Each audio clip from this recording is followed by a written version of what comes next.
What's up, y'all? You know what time it is? It's about to be that time. Savage. What's up, everybody? We are back with some more One Piece. One Piece 1078. Last week, someone, like I said in the analysis, someone very near and dear to the channel, Shaka, is in trouble, probably dead. Will that question get addressed today? Who shot Shaka?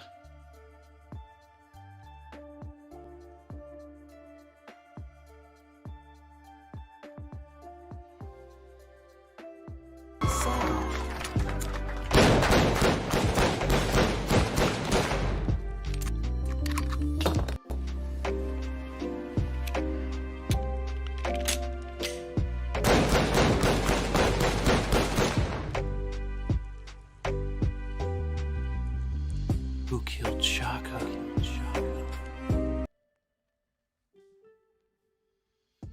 That's the boy. Shaka is a dear friend of the channel. We need to get to the bottom of this. So, that's the goal today. Let's see here.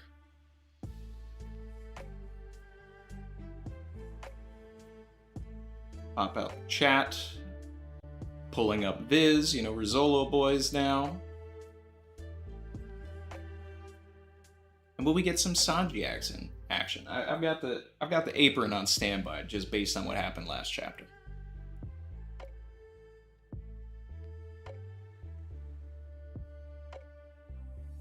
Okay.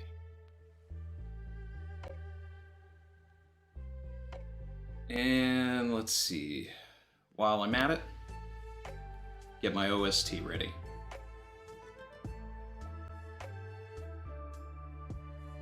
DJ BJ 32, member for 21 months. Hey Captain, I'll be back after your read through. Got it.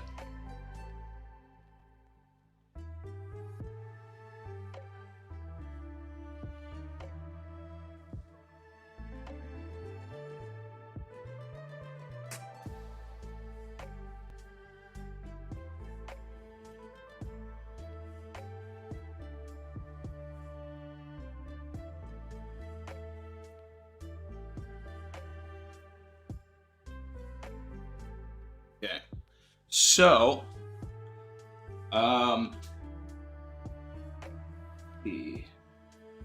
quick updates.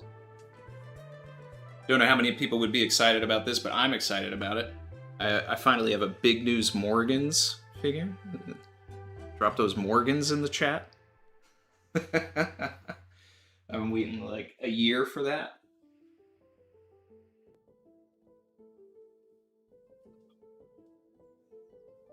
Also, this came. I'll unbox it and open it later.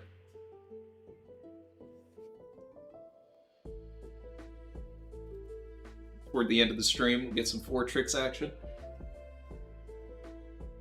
Yeah, look at those. Look at those Big News Morgans. Love to see it. Love to see it. All right. Let's get into the chapter, right? Okay. Escape Limit. 1078.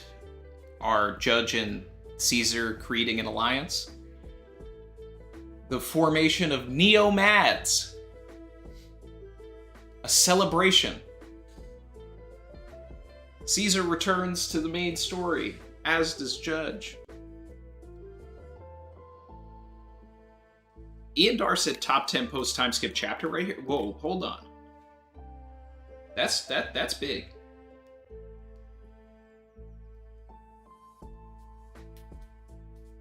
I literally have no idea what's going on here, so let's get into this.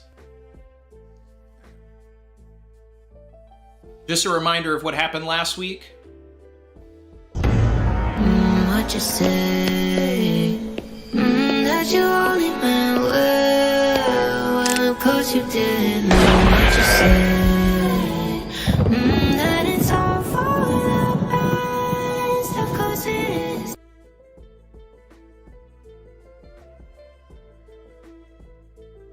what you say.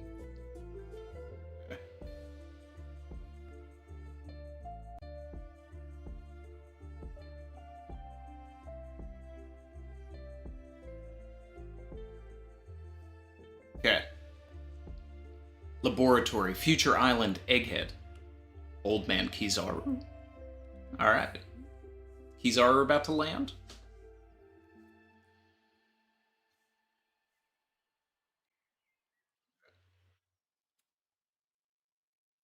"2F, Building B." Yeah. So, just to hype up Sanji for a moment, like, if you look at the map of where he is, he went to the 3rd floor of the middle building to save Nami. So he went to an entirely different building and an entirely different floor. Speed feats. Speed feats. Alright, so anyway. That's right. CP0's mission is to eliminate Dr. Vegapunk and wait for Kizaru to arrive. The government sounds hell-bent on this plan. Indeed, they must see this as even a graver set of circumstances than Ohara. Alright. So, might be taking an L on, Stussy being my top choice for Who Shot Shaka, but we'll see. Alright, for one, Dr. Vegapunk has picked up and continued the forbidden research that doomed Ohara. Okay, so Stussy does know about this. She would, because she was sent on the mission, but, it's still clear. And 2, Egghead has military power that Ohara did not. Yeah, alright. Enough reason for them to send an unexpected amount of force. Just call me directly if something happens. Look at them flying with those boots on. Look at my boy Jinbei flying. My man is zooming out here. Let's go. The Labo phase communication systems are all down. Fabrio phase. Heard all that? You want to know what the Navy's going to do here? Look at history. You know what the Navy's cooking? You don't have time to sit on your hands, people. Everybody onto the ships. We got to evacuate this island before the Navy gets here. Everybody do what Sentomaru says. Alright? And hope that a Kainu isn't on one of those ships, because then you're not getting away, people.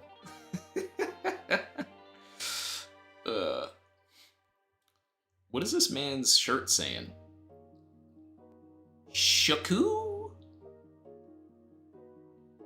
Alright.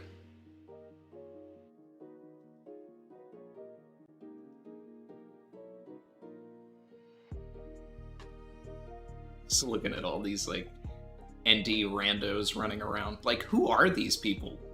Why are there citizens on this island? Anyway.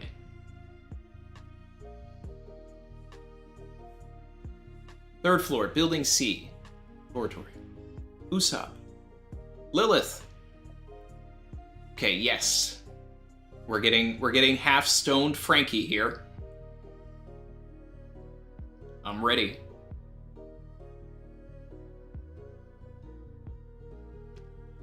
They're employees, I know.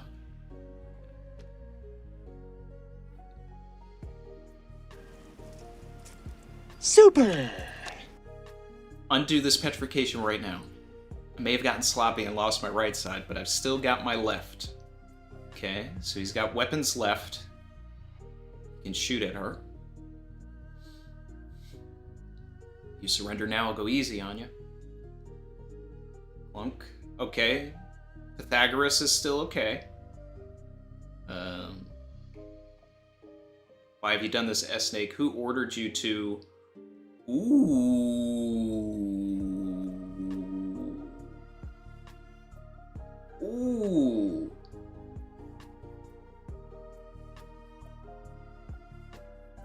Pythagoras got the pack? Let me see those Zoro-packs in the chat.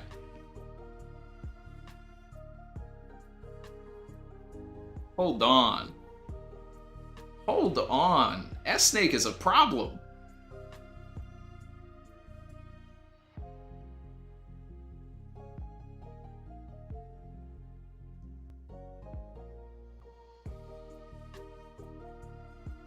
Alright. Okay. Okay.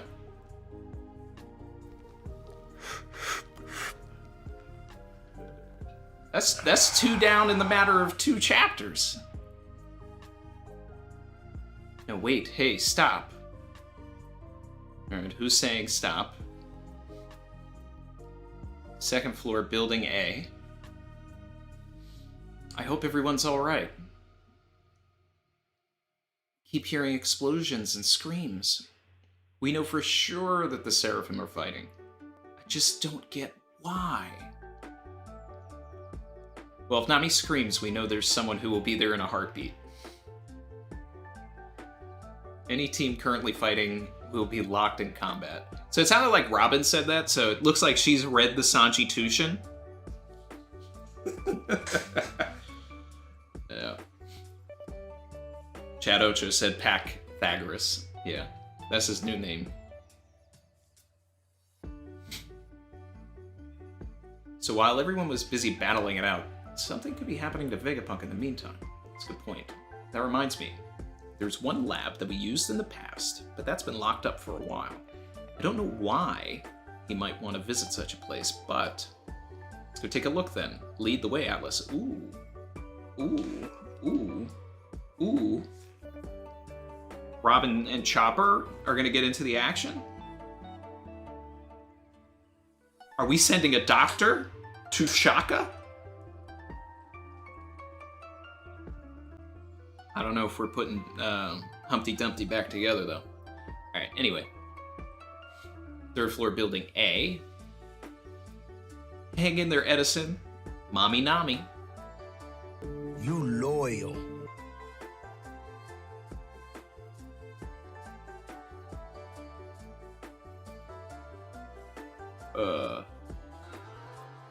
Hams, member for 15 months, said ILY.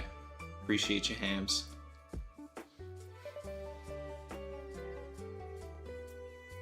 Let's see. Alright, so Brook is going into his soul form to go search for Vegapunk, because he wants to be able to move through walls. So this is interesting. This means that Brook will probably stumble onto something that he's not supposed to see. Okay, we're getting back into the Sanji fight.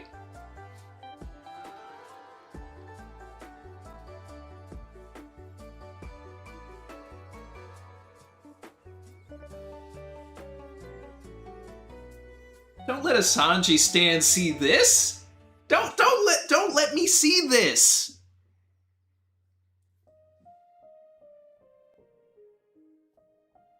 Sanji said, "Go ahead, hit me with all you got." He's pulling a Superman right now.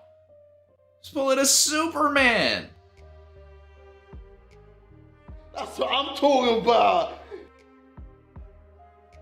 Yeah. What would you know about the power of love? Let me see those Sanjis. Let me see those Sanjis. Yeah. My boy's cooking. Okay. All right. The smile on his face. You loyal. Third eye guy, Michael Acosta, didn't even put out his cigarette.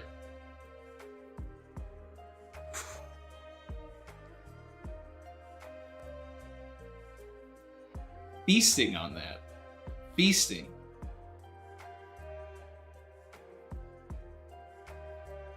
Yeah.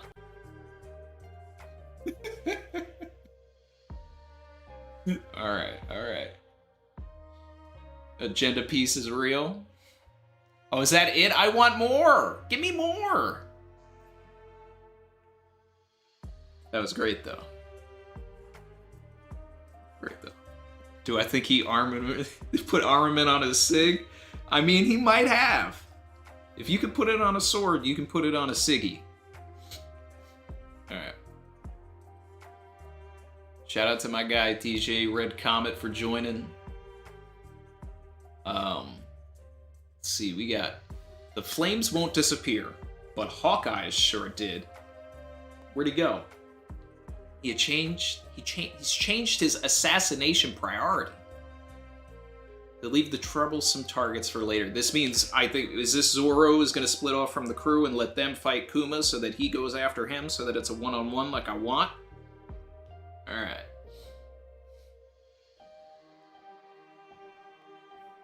start with the weakest. And if they happen to be comrades, it will have the benefit of rattling the stronger targets. Barry said that whole page was drawn for me. Thank you, Oda.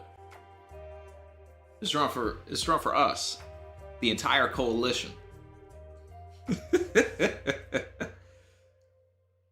Don't worry, I'll go after him. All right, so there goes Zolo. Zoro. Another one. Do you have to go with him, Usopp? What the? What? He's gonna get lost right away. What am I, an errand boy? Wait for me, Roronoa. Yeah, they're acting like they're about to join the crew or something. My man said, go with him, Usopp. Bro, you have been traveling with Usopp for a very long time. You have known this man for over 2 years.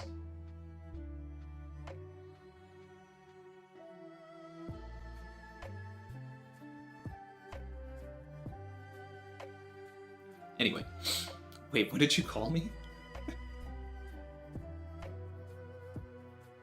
He probably doesn't even get that because he only knows Usopp as Soge King. Alright, Hawk Gatling.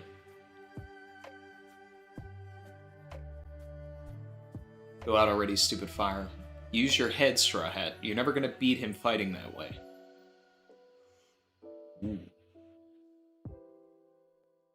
This has been a record of the events before the day of the famous Egghead incident. But its course was set in motion 3 months prior.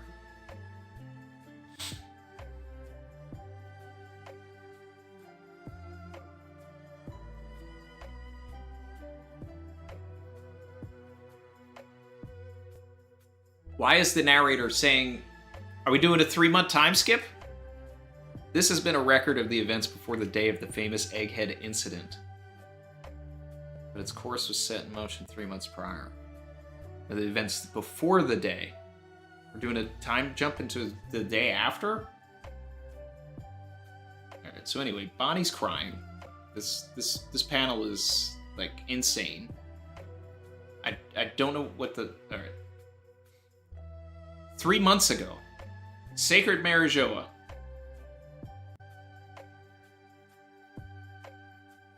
It's about to get spicy! 5 old men in a room.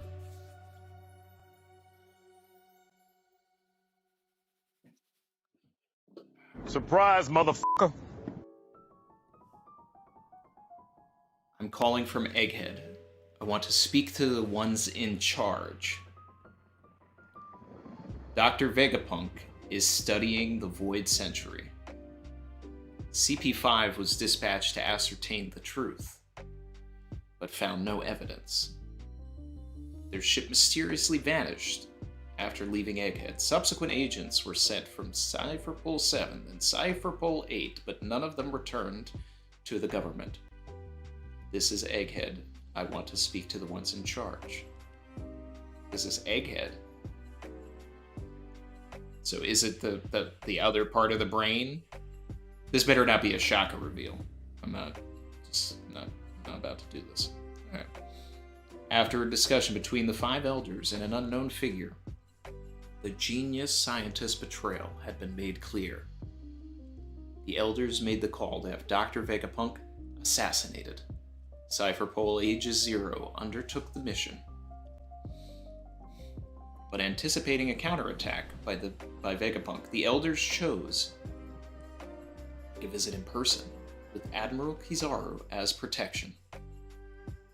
Reinforcements were requested from naval bases far and wide. Yeah, we got Garcia, Kizaru, some dude with shades that we've never seen, another dude with shades with a long beard who kind of looks familiar, but I don't know if we've actually seen him. Then we got Doll and some other dude. The deployment made it clear that they were expecting war.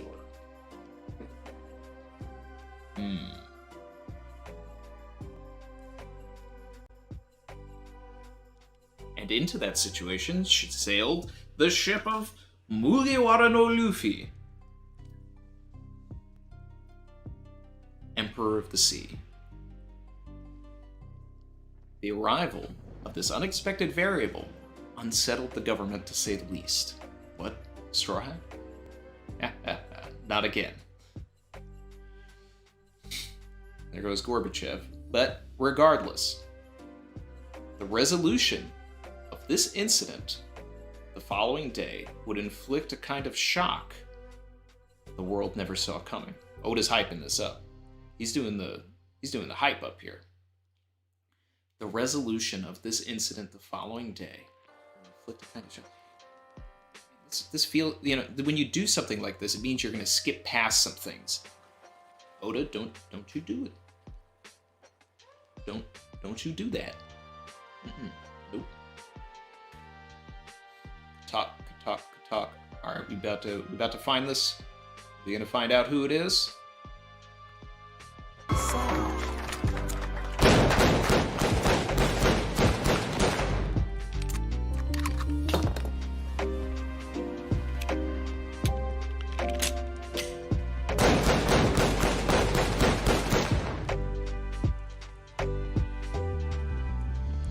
Who killed Shaka?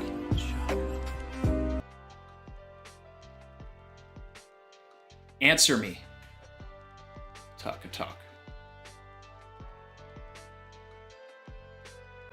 Cat Creek, why would you do this? Okay. Alright, going to the next page. Hey, Stella. You know what? I'm gonna be a celestial dragon.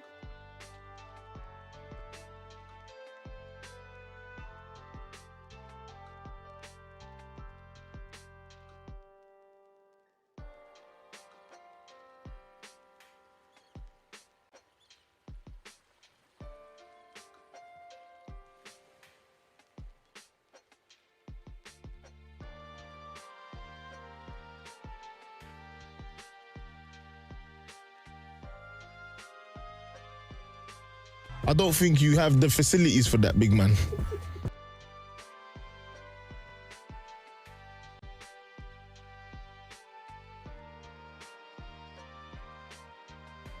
Oda's coming in for the poop joke. He's coming in for it. I know it. I'm sick and tired of being in the bathroom for you guys. We talked about this. The world only needs one Dr. Vegapunk. God.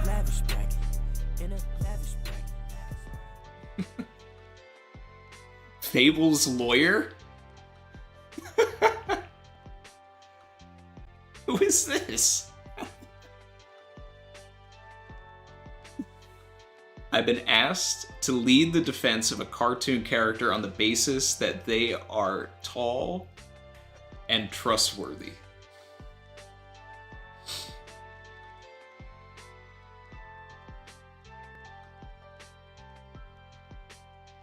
All right. Court is in session.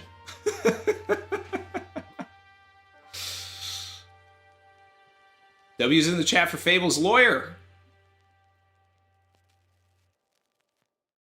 Lavish bracket.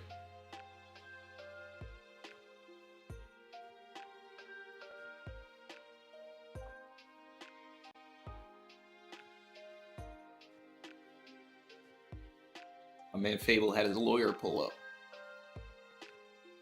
What nonsense is this, York? You went to Marijoa years ago, and you really want to be one of those ghastly, horrid people? Just what Shaka would say, if he weren't dead already. It's so complicated when everyone is Vegapunk. The world only needs one Dr. Vegapunk.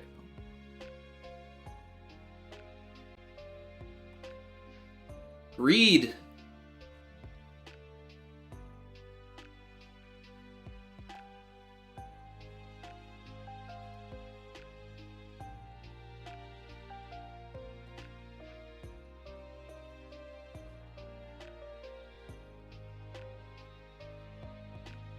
Who shot Shaka? It was York.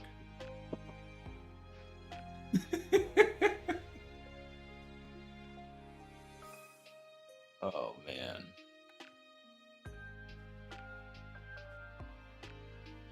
All right.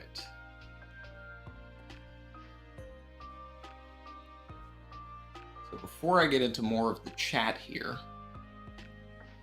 let's think about everything going on.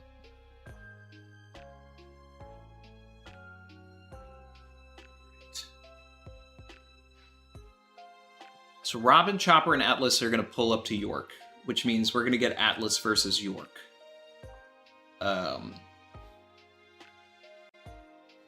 Zoro versus Mihawk is going to happen somewhere else. You loyal.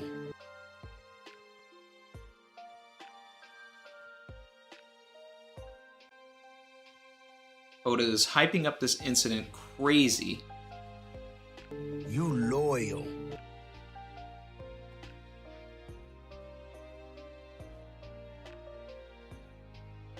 Fable's lawyer coming through with another flex. Savage. Surprise, motherfucker. Said it's a light hologram, innocent until proven guilty. As in, York is a light hologram, It's about to or get spicy. we talking about someone else, like Atlas or something? Who's the light hologram? Jonathan Arcade, member for 12 months, said greed makes a lot more sense now compared to before, when she was basically encompassing sloth and gluttony. Also savage for a year and counting. Woo!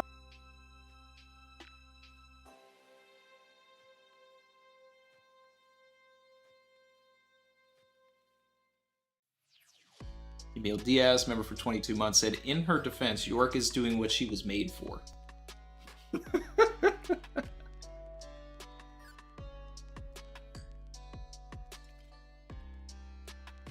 Maxo, let's see.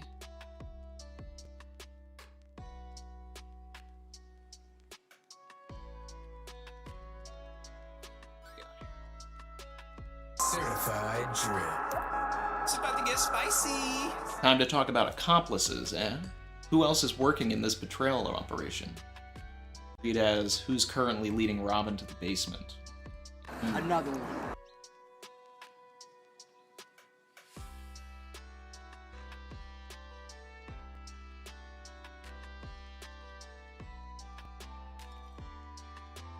We'll talk about that. We'll talk about that.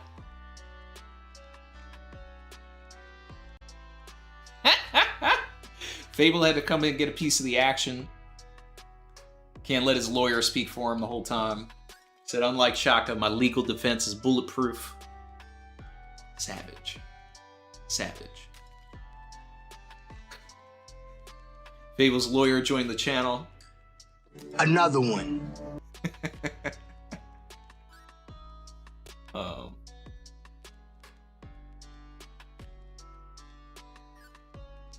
Mr. Elas said, I find it fitting that someone's greed and desire is the one to kill their logic and reason. Mm-hmm. It's true. Barry said, I just want it noted in the Savage lore that I was on Team... Let's see. Team Edison is loyal from the beginning. Hugh Luffy holding the flag of conviction. Oh, man. I think that is somewhere around.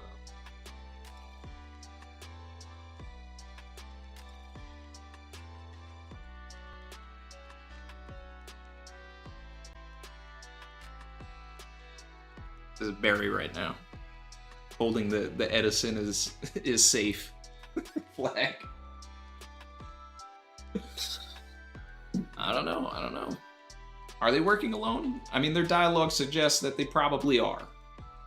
You know, they only want one Vegapunk, but we shall see.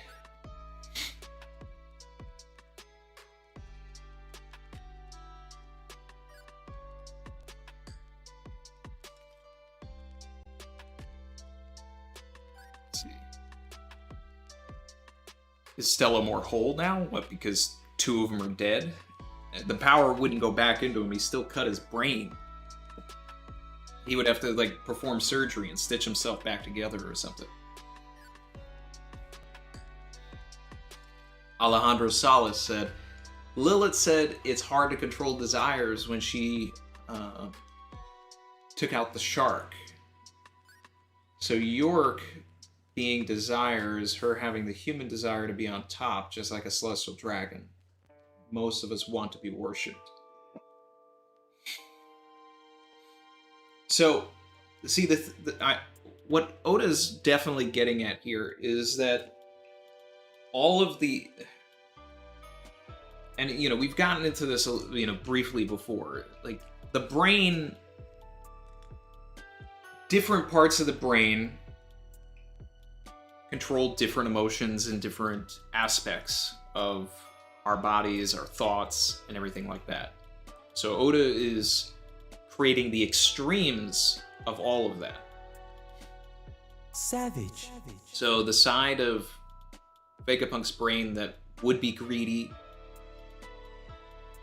that as a whole brain he'd be able to suppress those thoughts or fight those thoughts, they now live on their own in York. All of his logic and everything like that went to Shaka, etc., etc. So York created an elaborate plan starting 3 months ago to get all of the other Vegapunks out of the picture so that they would be the only one. And this is something that we did talk about really early in the arc before we were even talking about a traitor. Is I was saying, you know, once we knew that Cypherpole was on their way, I was like, it has to be one of these Vegapunks because they want to be the main one. And that's what we're getting here. So the initial thought that I had was right. I still want Stussy to be bad, though. Her power is too broken to not be.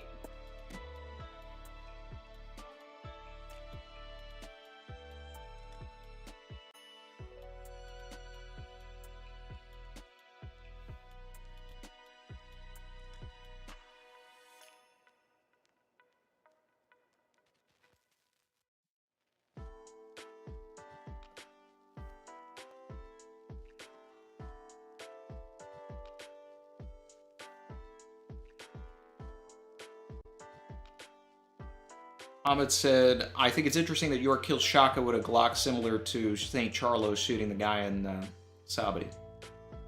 That guy was Hachi.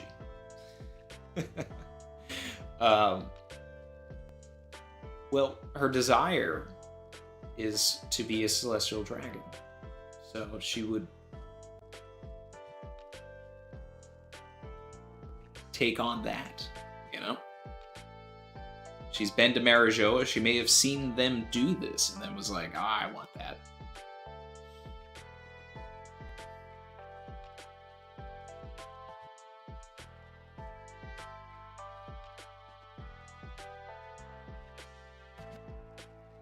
IMD King got spoiled.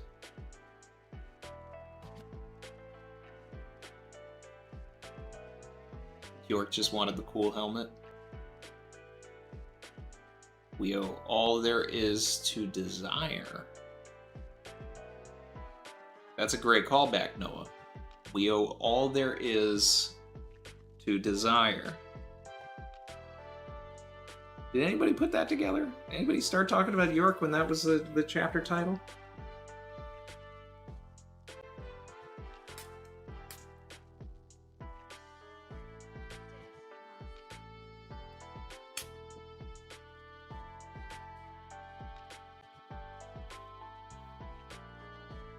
Deep said, sorry I'm late. No worries.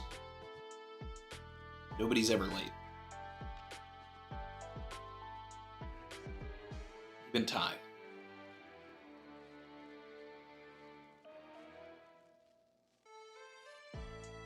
My man Chin said, this is why you don't create someone to take a dump for 6 people. That person is bound to be fed up. Yeah. Emil said that I gotta give names to the new vice admirals. Oh, we doing that. Okay. Alright. That'll be fun. We're definitely gonna do that. We catch up on the chat and then we'll give these guys some names. Let's see.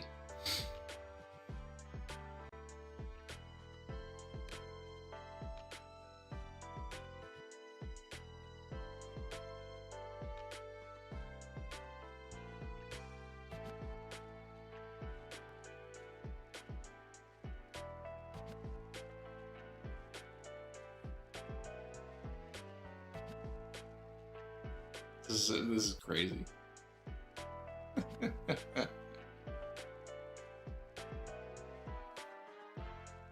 Barry said, what do we think about Neo-Mads? I personally just found it hilarious that,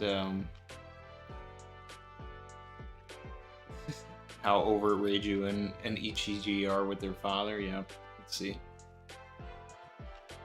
I didn't even notice them in there. Oh, yeah. Look at them. Thanks for pointing that out, Barry. So if you look at the front cover, you can see that Ichiji and Reiju are just walking away like, this is stupid. And I also just noticed that they're doing the Arnold and Carl Weathers. Like they're really going for that clasp. I wonder if they'll pick up Queen along the way.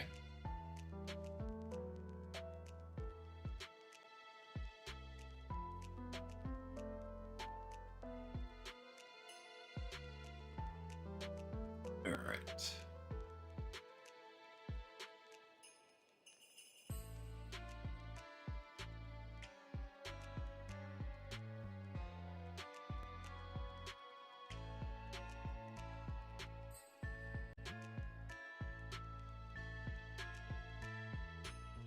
So I'm looking at these vice admirals now, and I'm gonna try and come up with some names here. Well, we already know Doll.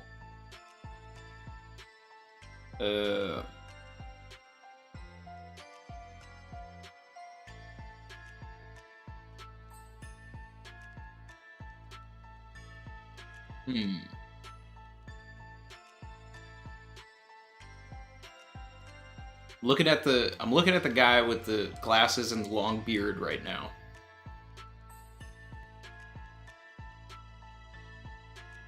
Getting Dog the Bounty Hunter vibes.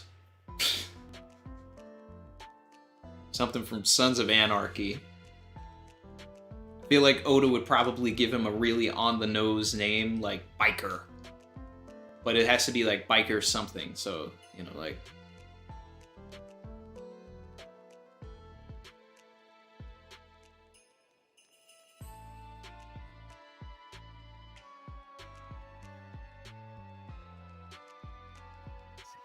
What is Oda's, like, vice, like, marine naming scheme anyway, right? So...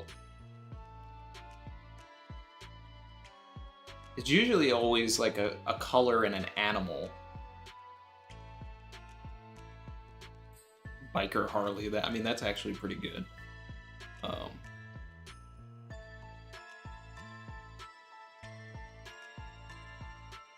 Ahmed said, it might be gruesome and dark, but what's the likelihood of York consuming the main body for his fruit? I mean, York does look big enough to just be like, gulp. But, yeah, I don't know about that. That would be wild, though. That'd be wild, though. Skunk beard kind of goated. I do like that. I like that.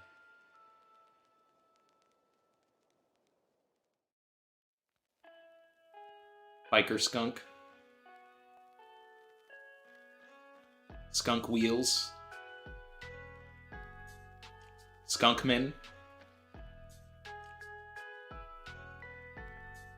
Kind of like Skunkman.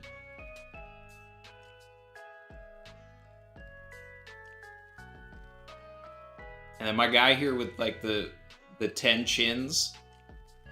Like we've never had a Gilligan in this story. he's giving me like Gilligan vibes, but he has all these chins, so I want to call him Gillichin.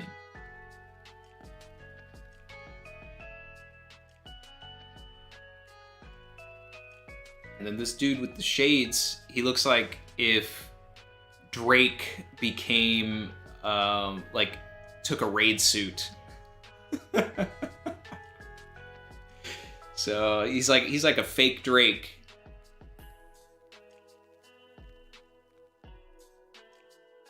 So I'm gonna call him Frake.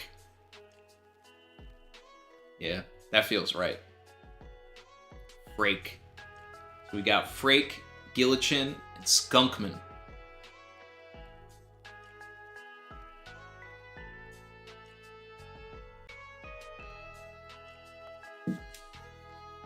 Boom.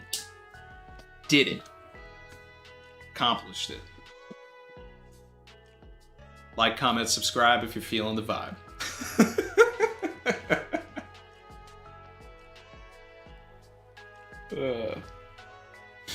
He looks like Earthworm Jim. He looks like a character from Earthworm Jim.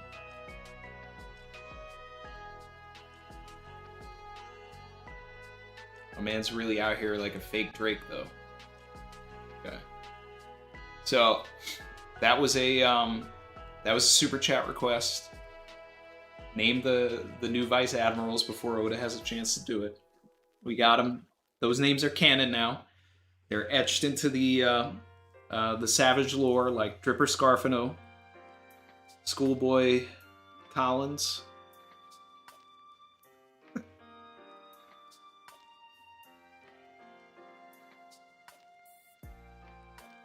Still find it funny that, you know, I called the one guy Machu, and his name was Maha. Let's see. Maxo said, I def agree that York has plenty to be upset about. But isn't every satellite put to a limited use? I think they all have incentive to seek freedom. You're right. You're not wrong. And we talked about this last week and probably the chapter before that, that this may not be like a one-person thing. That it could be a team. And at the time, we were talking about maybe Lilith and Edison and all this, but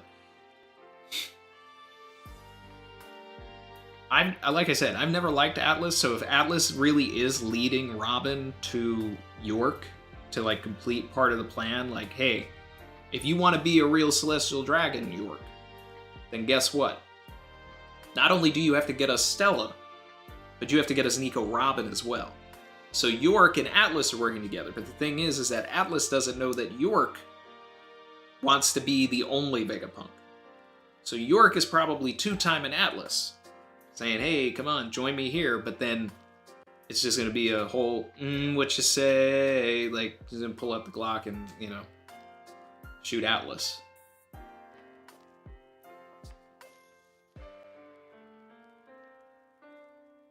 I think we're going to get an Atlas and York fight for sure.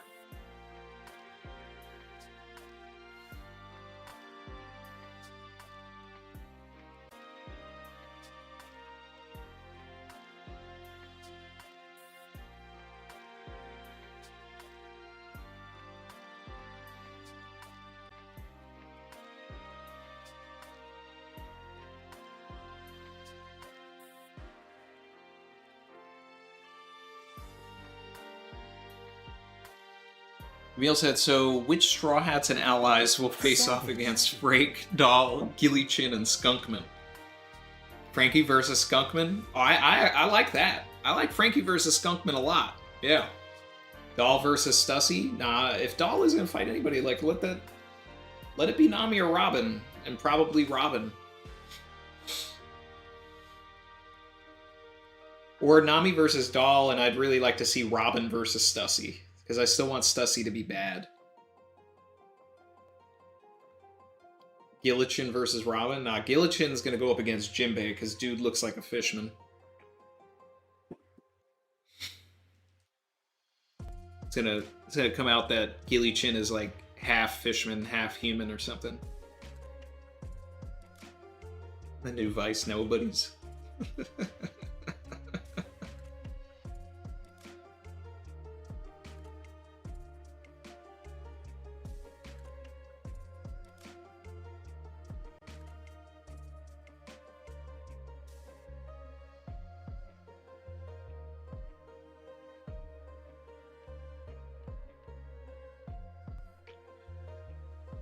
Shout out to Ace2532. Appreciate you, man. Said, sorry I'm late.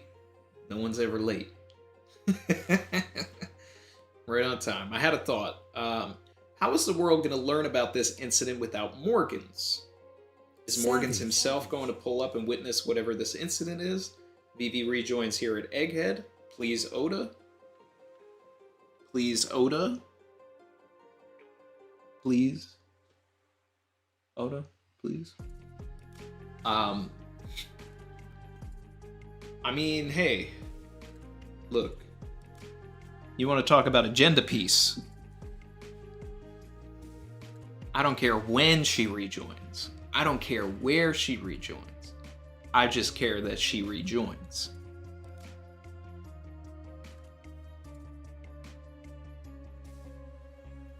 Morgan's, he's got eyes and ears everywhere, though. Like, he might even just have, like, a plant in the Marines that's just, like... Because he had a plant in Cypherpole.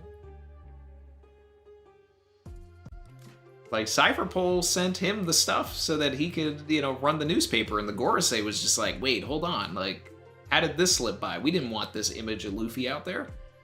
I'm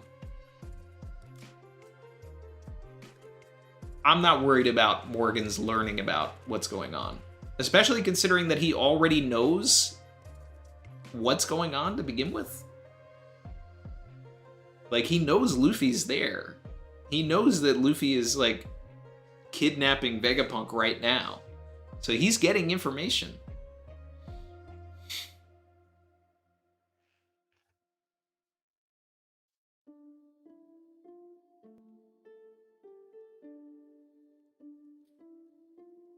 Wild Drift said, I think that one dude looks like Sanji's long-lost uncle from Judge's side. He looks like a younger version of Judge. Yeah, with drip and sauce, though. And also, I hope that they're at least Toby Ropo level or Yonko Commander at maximum. So I said that. I said that the guy looks like if Drake, you know, like, put on a raid suit and got the sunglasses and his hair all, you know, gelled. Anime style. That's why. He's a fake Drake. He's either Frake or Grake. He's Germa Drake. I still like Frake better though. Just think I'm a Frake. I know he called Kaku Usopp in Water 7, but it's still crazy because that was 2 years ago.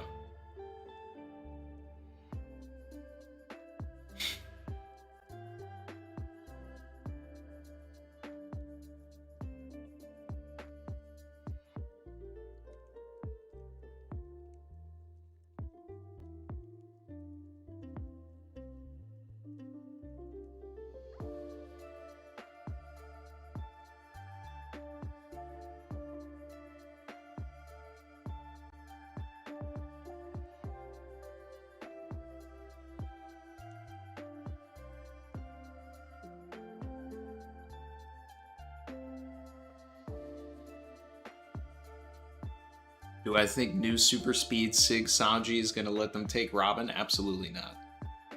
She's got powerful friends to protect her. Zo.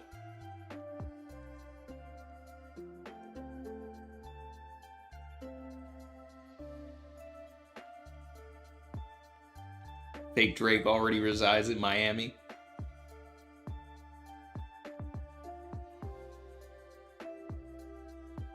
Elijah Hernandez, appreciate you. Said, this whole mystery subplot feels like it probably works better on the binge. Reading week to week has kind of made me feel tiresome and dragged out. Yeah. I mean, I get that. You know, it's not the crazy reveal that...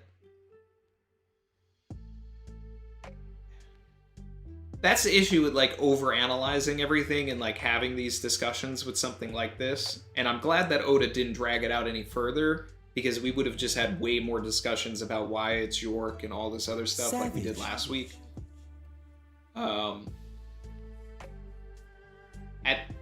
this point, Oda's just got to be quicker with these reveals, because we're just too smart these days. But, you know, I still always say, CP9 reveal Water 7, that was peak mystery. Peak mystery.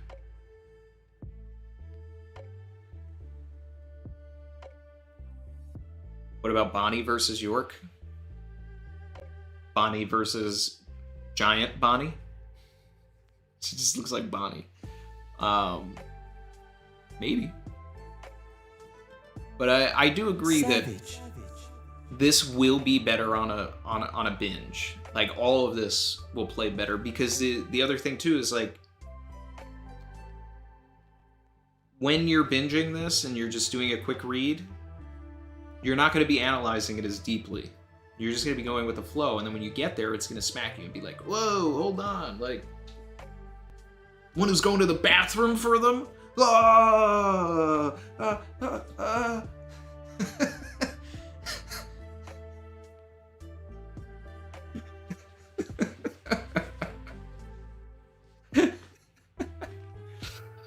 Oh, man.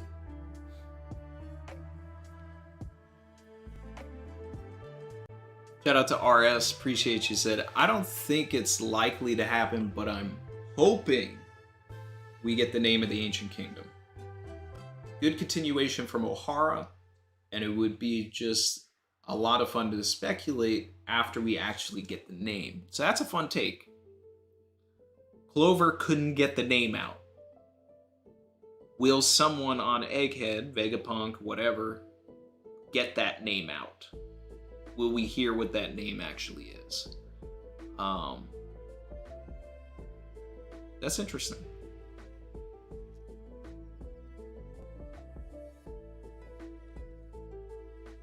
Savage.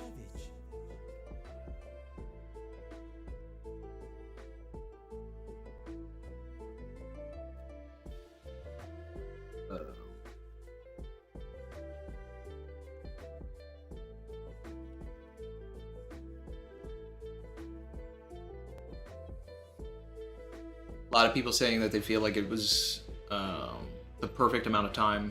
Well, I mean, that's kind of what I'm saying is I'm glad that Oda didn't do what he would have typically done. And, like, the way we had the cliffhanger last week, a typical chapter of One Piece would have been a situation where we wouldn't even have found out who the shooter was this week. It would have been 4 chapters from now. So Oda upped the pacing and made it land better. I'm just saying, like, it works better now. We had a week to discuss who it was. Oda told us. That's the way it's supposed to be.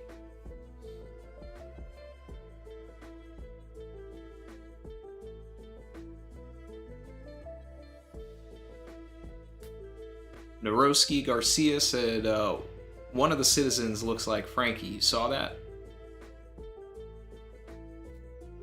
I'll go back and look. I definitely was looking at the citizens. Oh, wow.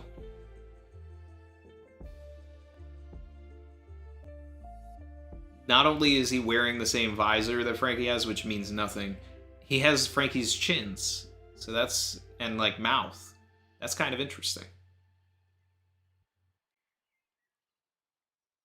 I don't think we got to read too deep into it, but it's a fun thing to note. S. Clover? No, we ain't getting S. Clover. Chopper versus S. Hawk? Oh, you want Chopper to die.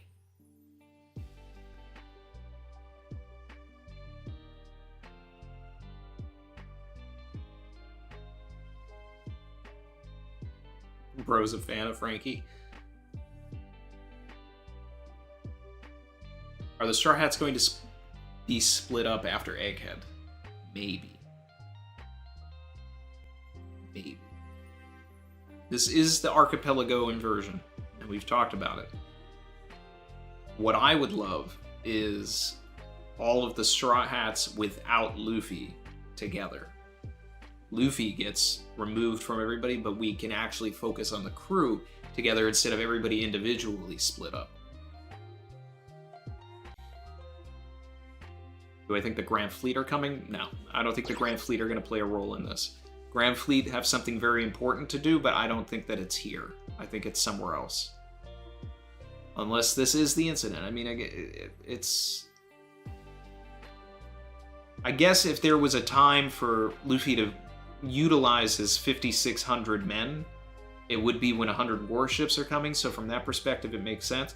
But I would like it to be something that didn't affect the main narrative. It feels convenient for them to show up here.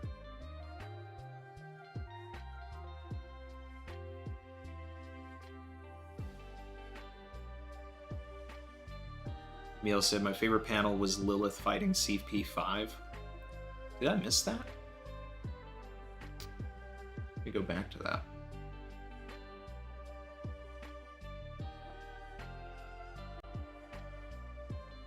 Oh. In between, where Shaka, Vegapunk, Stella, and then the Cypherpole agents, like, in between them, it looks like Lilith has the bubble gun and is aimed at a Cypherpole agent. Is that what we're talking about? That's kind of funny. That's like, you really got to zoom in on that panel to see that.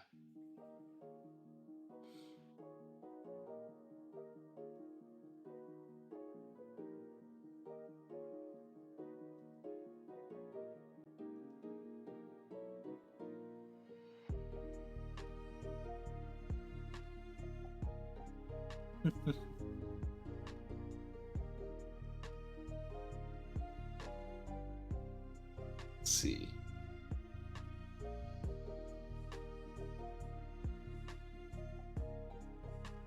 Way in the back, yeah.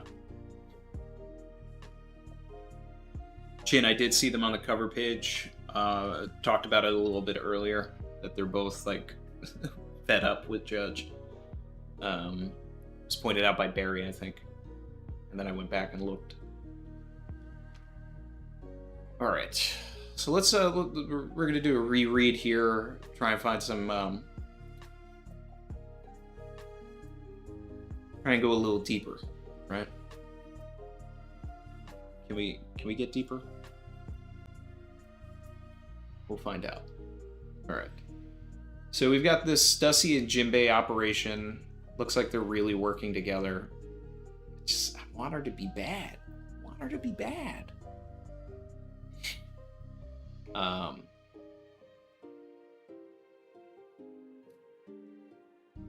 It's too convenient to have someone as powerful as she is on our side.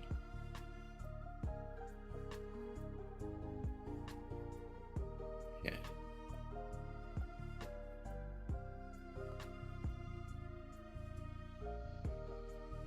But now that we know who the traitor is, we can kind of amp up some things. Moving over to the Frankie and S-Snake stuff again.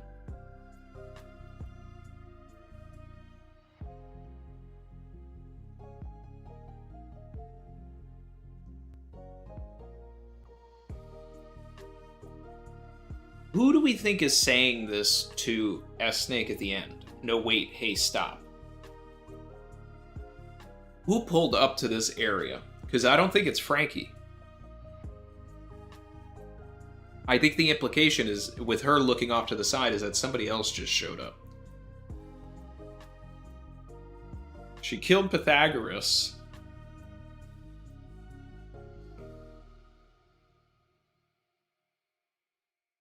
Which, damn, man. Pythagoras had a tear in his eye and everything.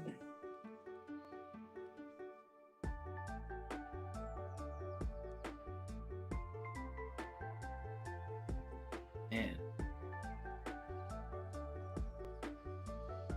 Pythagoras. This was Pythagoras, this chapter. No, no, no, no, no, no, no. Wait, wait, wait, wait. Wait, wait, wait, wait, wait.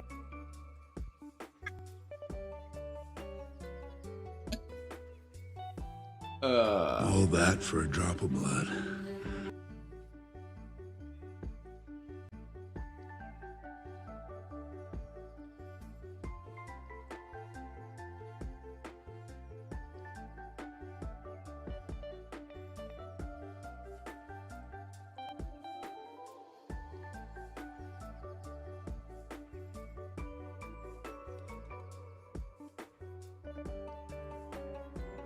That Daxake in the chat. So can someone tell me why Buggy's laugh is coming from the Sunny? I cannot. I'll call Aboda, though. Alejandro Salas. Imagine you get a scholarship to study at Egghead, only for you to run for your life 2 weeks later. You think they'll get out or die like Ohara? With the Straw Hats here, I don't think we're going to get a situation like what Sakazuki did to the... Sorry. Sakazuki did to the... to the ships at Ohara. I don't think we're gonna get that.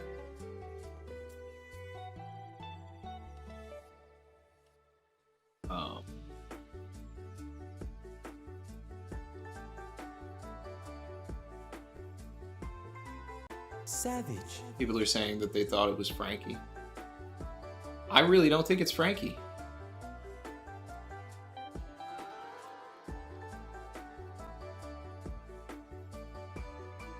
I don't think so. I think someone pulled up to this scene. Third floor, building C.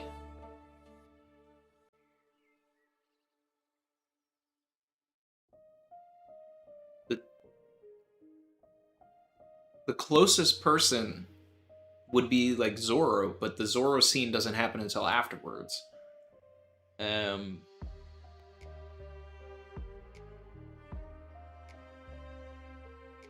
Savage. I mean, maybe it is Frankie, but I don't know. It seems like somebody else is getting involved in this particular fight here. I want to see Frankie, like, get broken, and then he has to rebuild himself. Still want that. It's crazy. We're gonna get, like, real Terminator Frankie. Let's go. Let's go.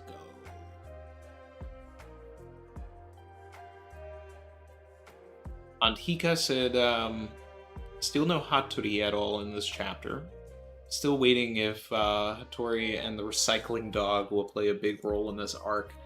I think that recycling dog is done enough.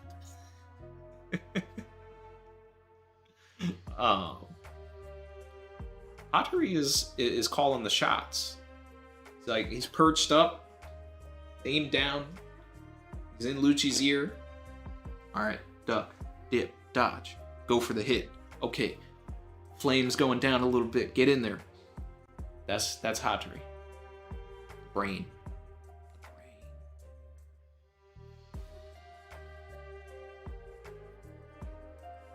Yeah. All right. Then we've got Chopper, Robin, and Atlas flying around. We really just... Next time on One Piece Z. Like, everybody's flying now.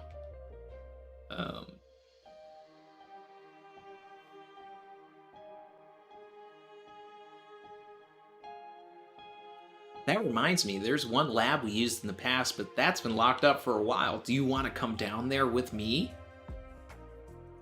You want to come with me to the secret lab? Yeah, follow me to your impending doom.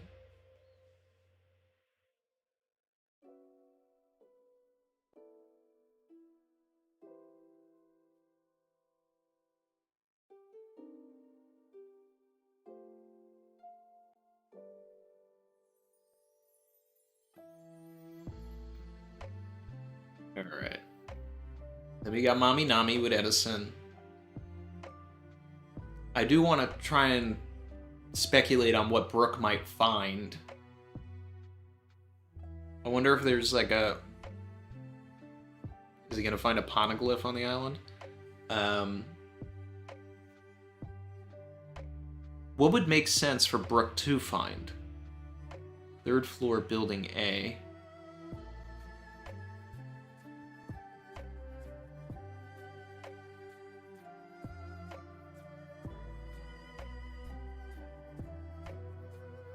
S-Hawk and Zoro would have to pass them. Because it seems, I don't think there's a way for you to go into the other buildings unless there's like a staircase from F4 to C and B. I don't know. But either way, this whole Sanji scene right here got me feeling like...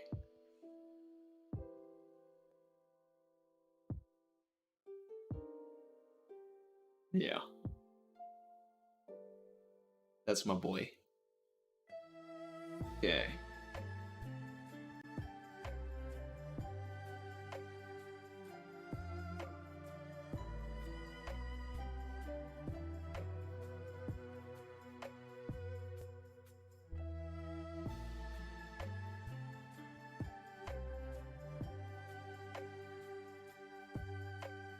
Okay. So, everybody's splitting up.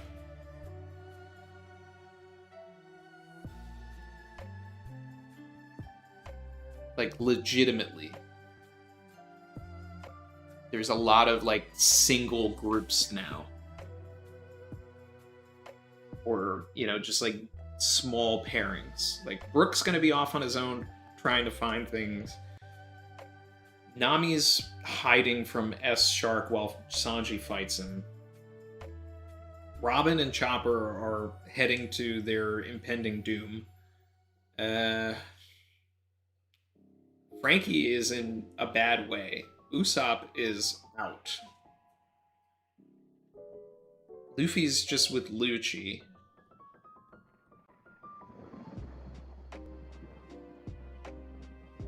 This is crazy.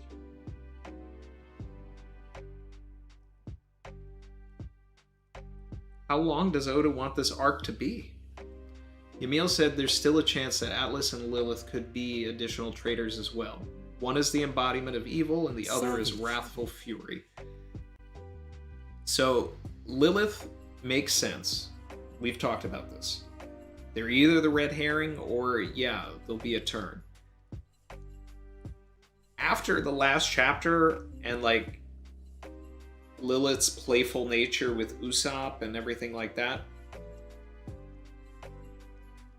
kind of has me thinking that maybe Lilith is good. She's not good, you know, she's evil, but I don't think she's a part of this plan anymore. And I actually talked myself out of Lilith being a part of the plan because, one, she's the first person that we met. Two, she was talking about the shark being a problem child. So she seemed unaware of the shark's like orders to capture the ships, which is a directive that York probably programmed.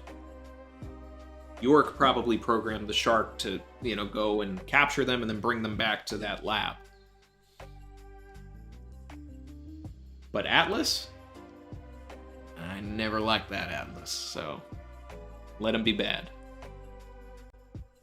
Will of Dreams, you think Brooks Ghost can possess and be the sole power source to the Iron Giant robot and use it to help the Straw Hats in danger like Frankie? That's wild.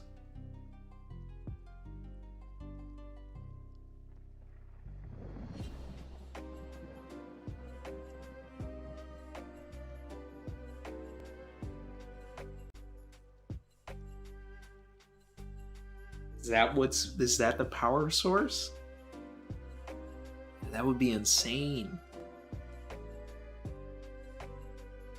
I think it would step on Frankie, but I really like that.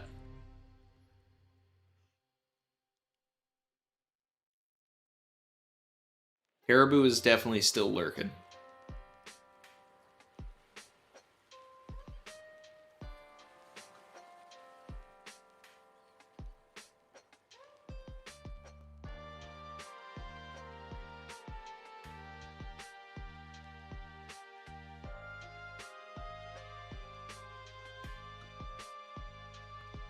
Brandon King said the three great powers have been falling the last two arcs. Warlords fell because of the Reverie, then the Yonko were destabilized because of Wano. Egghead, the Marines get destabilized because of the incident. Kizaru dies, question mark. I don't think that Kizaru dies here. And I don't think that the Savage. Marines are going to take a hit, but they're not going to be fully destabilized because we're going to need them for the final war. So I think what's going to happen with Kizaru is just it's going to be Kizaru. I think is like Zoro's final war fight, so he can't go down here. He's got to be set up as a larger threat to carry over into another story.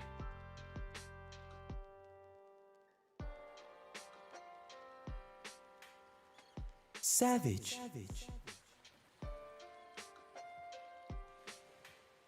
Hatri is fighting Caribou off screen, said Yumil.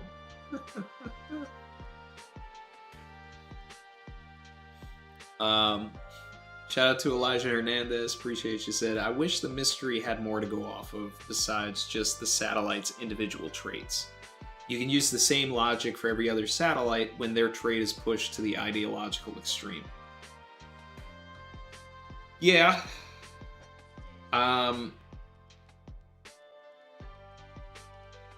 Maybe it would have been better if Oda didn't tell us that. Maybe it would have been better if he didn't list them as their traits, but then had their characters embody those traits so that we could do the deeper analysis on it. And then after this reveal, have Vegapunk explain that when he cut his brain up, it became the extremes of what part of his brain went into each one.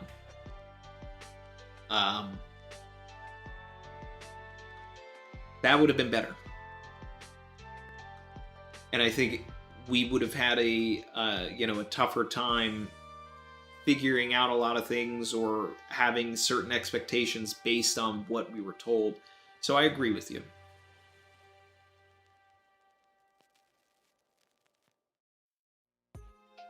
Richard Stevenson, appreciate you, said, were Shaka and Lilith actually designated as good or evil, except in that initial fan translation? I always interpreted their namesakes as representing more order and chaos. So there was another translation for Lilith that, wasn't evil. And I don't remember the translation that had Shaka as good, but just logic. Savage. I do remember the translation that Lilith was just evil. I do remember that. And then it was changed to something. But I've only ever had that one in my head.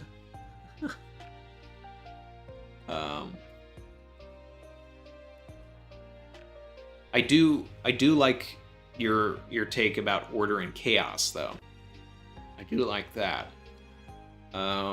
Let's see. I'm gonna go back. I'm gonna see what the official translation had for Lilith. That would have been, I think they were introduced in 1061. We saw all of the other Vegapunks.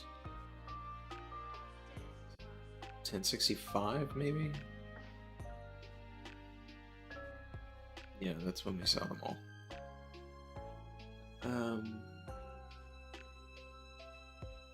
Edison the Thinker, Pythagoras the Wise, York the Greedy, Shaka the Good. Oh, that was the official translation was Shaka the Good. Huh.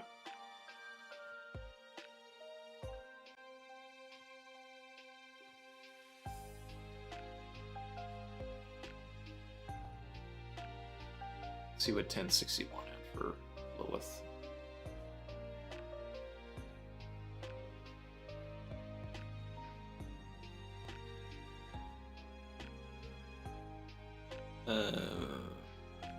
Would have been 1062, not 1061 was the introduction.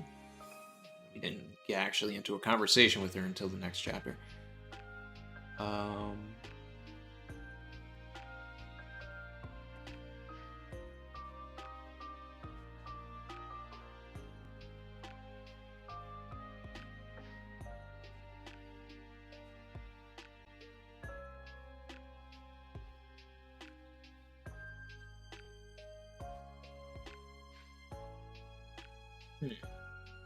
Okay, yeah, it's 1062 where they break it all down. Yeah, so Lilith is just considered evil. Atlas is violence. Shaka is good. It's a little on the nose. It's a bit on the nose.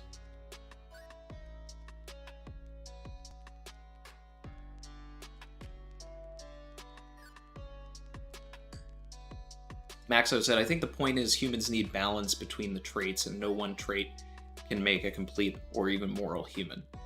Yeah, and I think that's the lesson for Vegapunk for sure. That he wanted to do multiplicity, Michael Keaton, all that. No one's as smart as me, so let me just make 6 versions of me. And then he gets betrayed by, you know, one or more of the versions of himself because they were too extreme. You need balance. Exactly.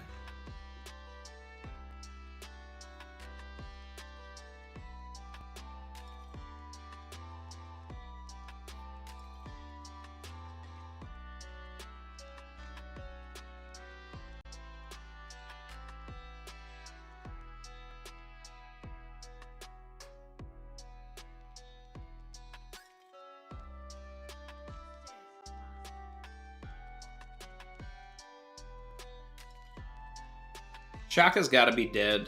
I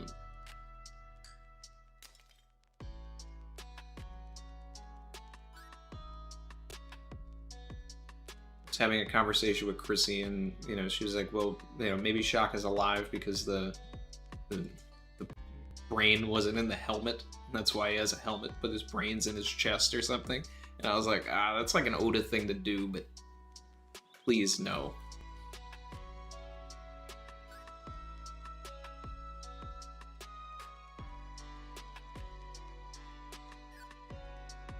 Doug said, when Sanji fight Kizaru in the war, that was just that's anime openings fueling that headcanon. Why would Sanji fight the dude who has a lightsaber? Zoro's gonna fight the dude with a lightsaber.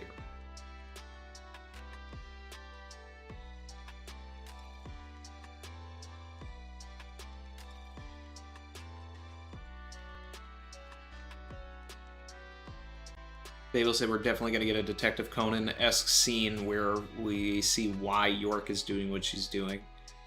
Yeah, and her reasoning is going to be, I'm tired of being the bathroom for you guys. I'm going to go to the bathroom for myself now. Okay? And then Let It Go from Frozen's going to play.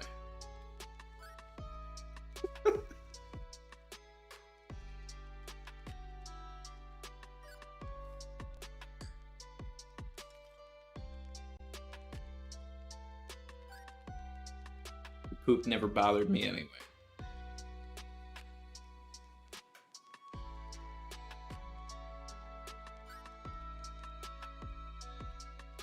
The Great Toilet Rebellion, said Yumil.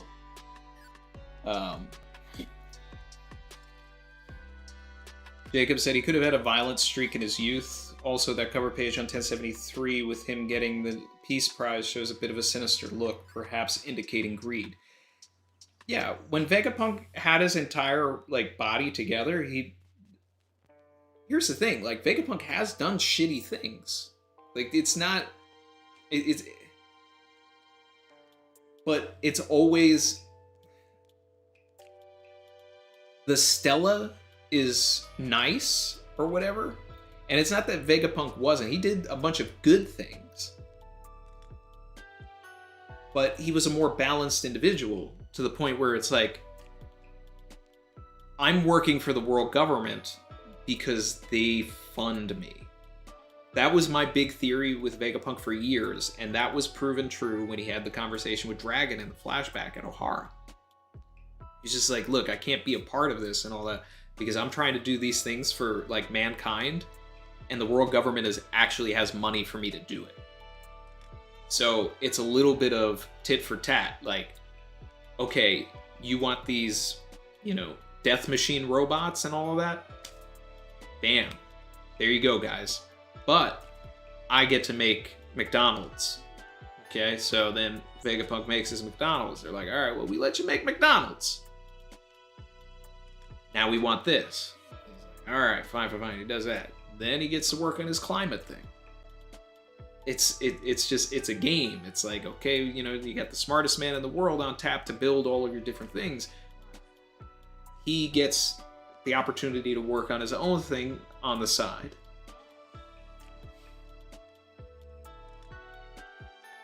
But it's basically the story of Megan, if anybody watched that movie. She was making, cute little toys for children, and then, wanted to up the game using the resources of someone else. Ended up making a murder machine.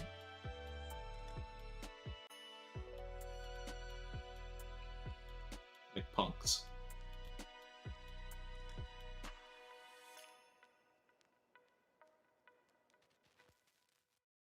Exactly, Willow Dreams. Exactly.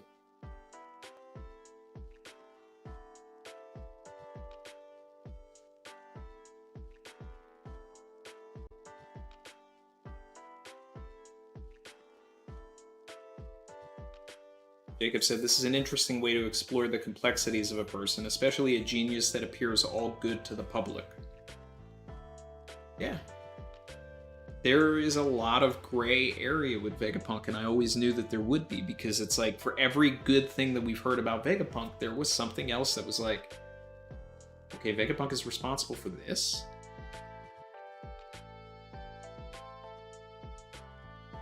And then look who he surrounded himself with.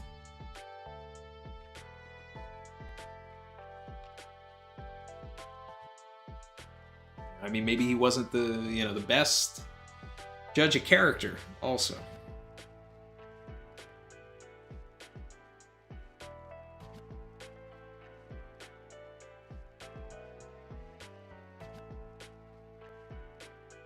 Randy, Sanji and Kizaru have a similar wording about speed being equal to weight, so that matchup seems extremely likely.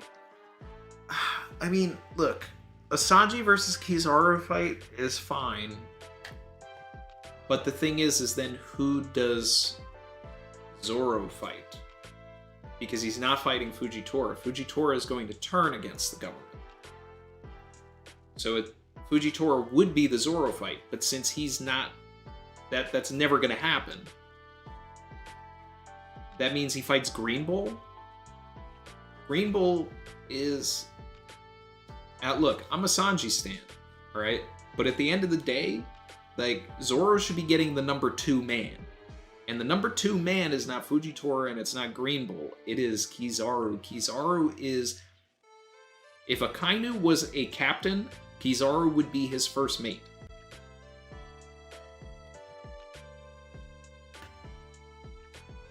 Now, we did see that Green Bull had a sword. Okay? We could get the Marimo versus Marimo fight. Or...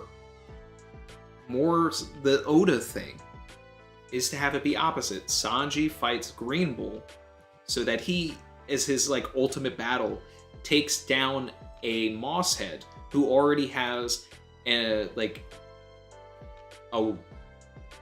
has a built-up immunity to fire.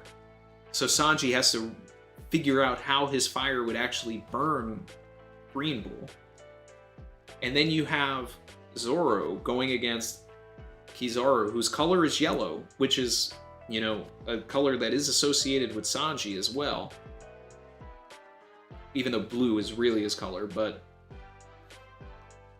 then it's like they're fighting a version of themselves. Zoro has to figure out the speed feats. Like, there's something technical about it that they have to get around, because Kizaru is going to be faster than Zoro.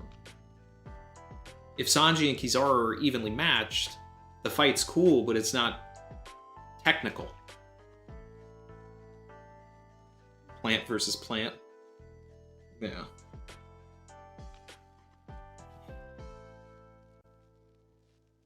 Maybe Zoro's the one that convinces Fujitoro?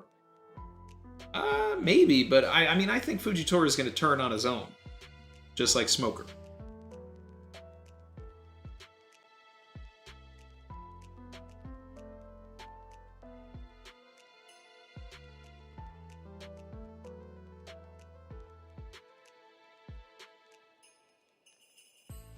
Try to find Noah's comment. He was cooking. Definitely, like... Noah said, I always personally assumed the evil, violent, etc. was all only evil, violent, as evil as Vegapunk could be. That felt like why Atlas wasn't really that violent, because Vegapunk never really seemed that violent. Because York is desire, she is a lot more potent. Maybe. Shout out to my guy, Ty. Guild Ty Zoro pulling up.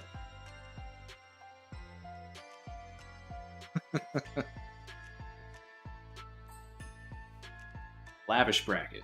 In a lavish bracket. Gotta have it.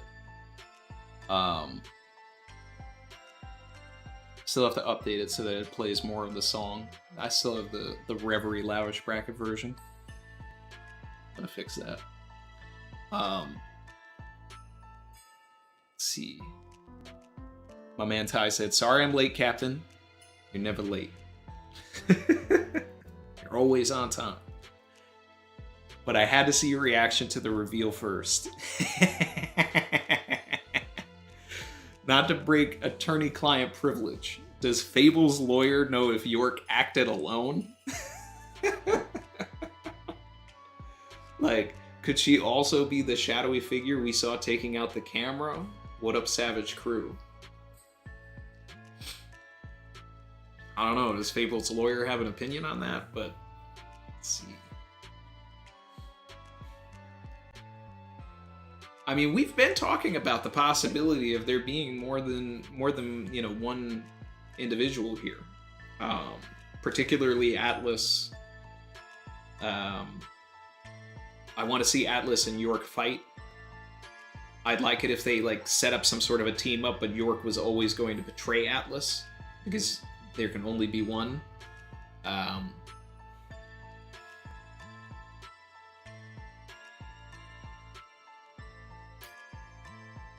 But that's, I mean, Ty, like, that's a phenomenal point.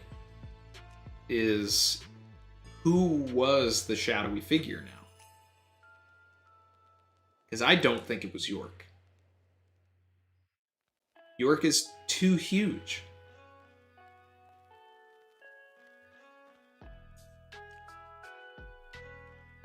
And now we need to go back too, because when that was happening, didn't we see York, like, walking around in the background?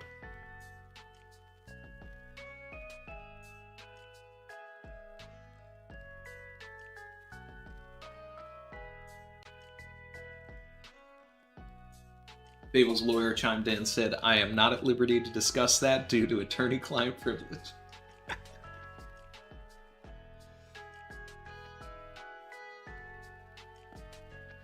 Yeah, Ty, we're definitely going back. We gotta, we need to pull out the magnifying glass right now.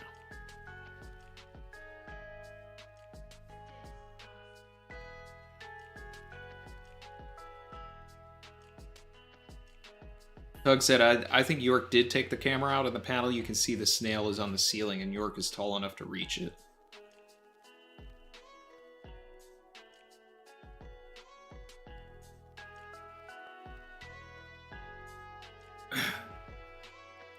Guy said, I asked because the Vegapunks don't seem that menacing without weaponry.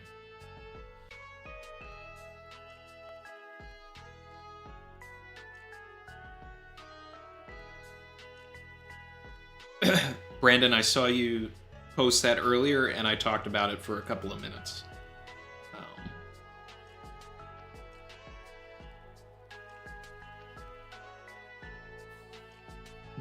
Barry, did you hear Edison is innocent?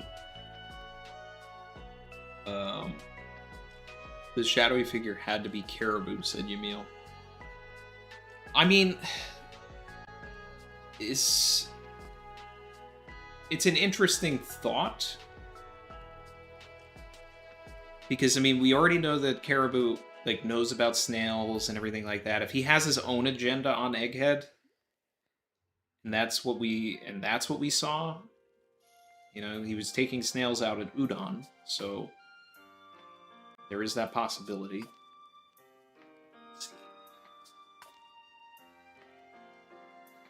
Which chapter had the shadowy figure? Was that 1075?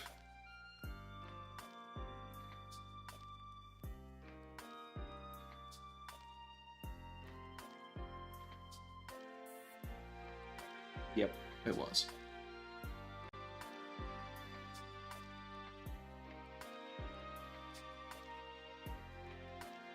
Oda's such a troll, though, because he really made the shadowy figure look like Jay Garcia.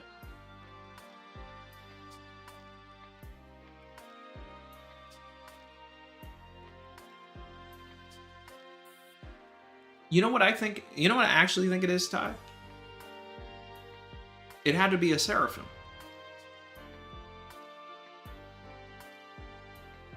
Because York took control of all of the Seraphim. Like, they're all acting on York's orders. York is puppeteering the Seraphim right now.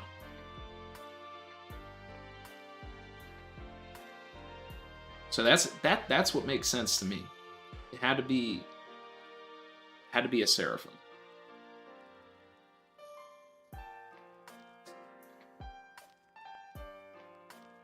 Could have been S Shark. You see everybody get into their positions and everything like that.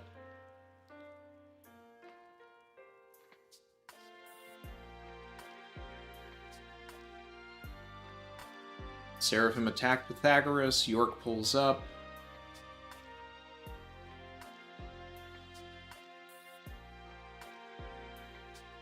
York plays her game. Everybody falls down.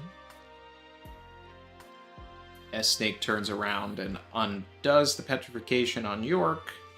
Nobody sees it because York is still on the bridge, which we talked about. Everybody was like, oh, but she got blown up. I was like, no, look at the positioning. York is behind her.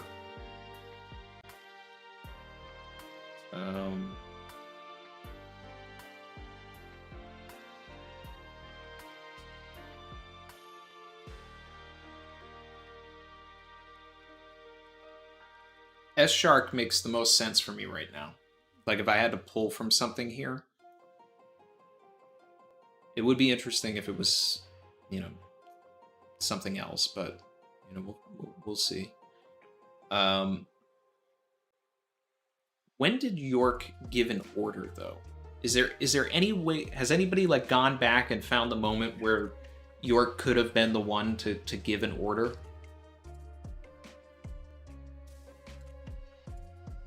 Because Edison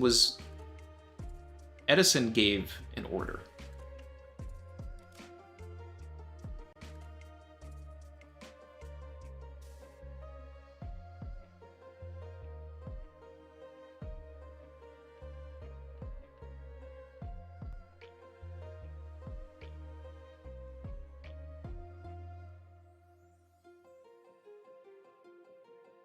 Also, what's going on with the Mark IIIs? Like, it's been chapters, and there's been no resolution to the Mark IIIs.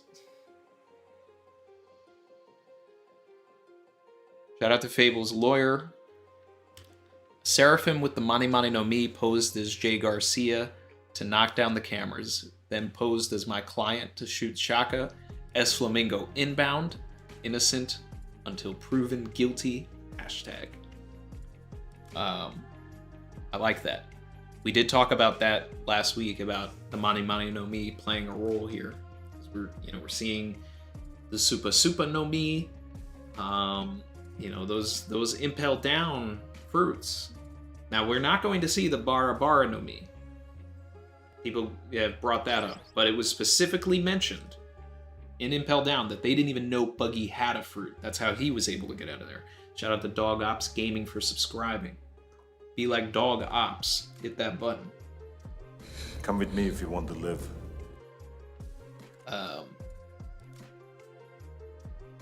S Flamingo with the Mane Mane.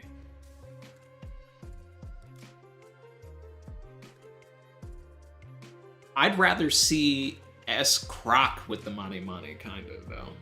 I think S Flamingo is going to have the Ito Ito. I think he's going to have the String Fruit. So, but an S Croc with the Mane Mane? That would just fuel the, the allegations. Because then Crocodile can change their appearance however they want. Are they a man? Are they a woman? Who knows? Oda gets to keep skirting the question.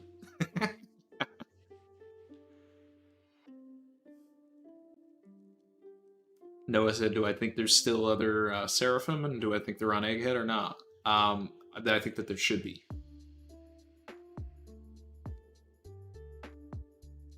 Jen said, can Stella overwrite York's order? That's a good one. It is a good question.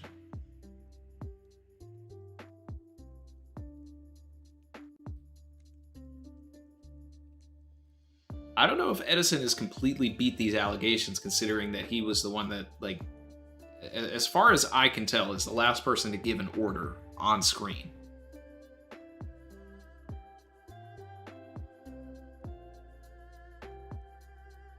He pulls up. I'm looking at 1073 right now. Seraphim, stop fighting now.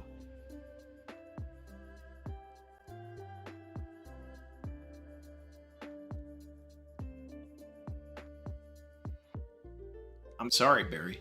I'm sorry, but Edison was the last person to give an order. And then I don't see a situation, I think from that point forward, like, they're listening to him and nobody else can overwrite what he's saying. So I think just like York posed, to have herself turn, Edison is, till we're out of this arc, I don't know if the allegations are completely dropped. He's committed. He's committed like Lucci, Kaku were committed to the CP9 reveal. To the whole point of, putting dummies of themselves in front of the door, bloody, so that they could get away with it. Fable's lawyer said, yes, we should continue looking for other suspects.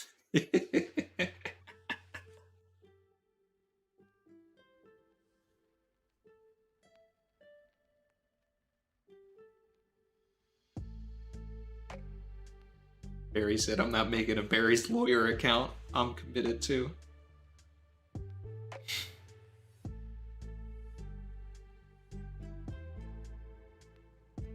Noah said Croc and Dofi seem like their fruits are iconic, like Hancock. I feel like if they turn up, they might just have their normal fruits. So it's not going to be the same with Croc, because Croc is a Logia. If he has any part of the Suna, like, he's just going to be able to shoot sand. He's not going to have intangibility because Vegapunk couldn't figure that part of the Logia out. So it's very possible that an S Croc would have a different fruit. But Doflamingo definitely having his fruit, for sure. Fable said, I don't know, guys, this lawyer kind of spitting.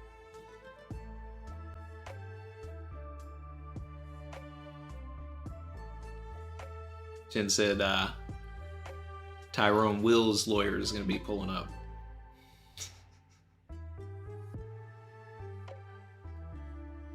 That's tier 2 Will.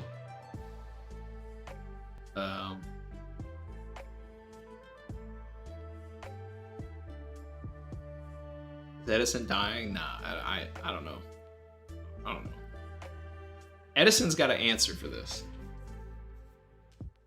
Because how you go from Edison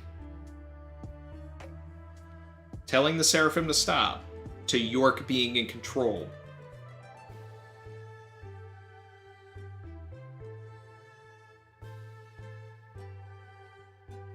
When did it happen? When did it happen? I don't want a flashback, Oda. Don't flashback. Don't show me something that you didn't really set up. Don't do that. We're not about to do that.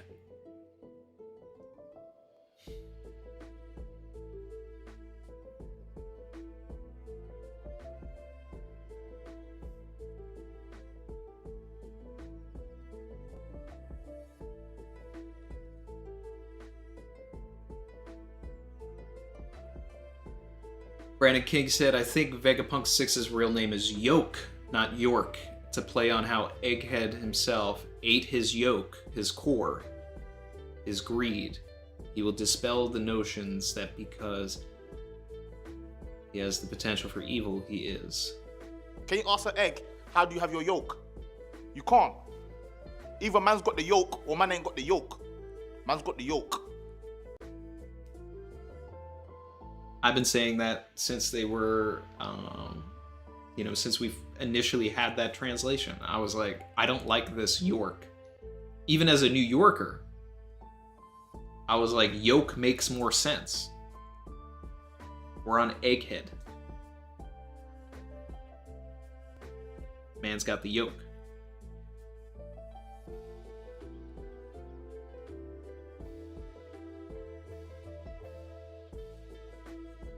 S-Clown removing authority chips incoming. We're not getting S-Clown. We're not getting S-Clown.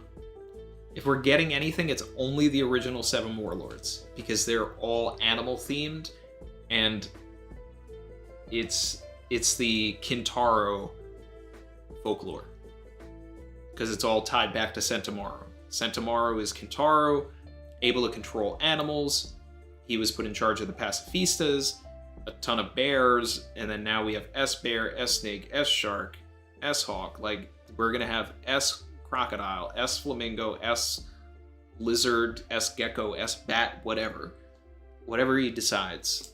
But if there's no animal attached to it, like, what are we gonna do? Blackbeard, S-Hippo?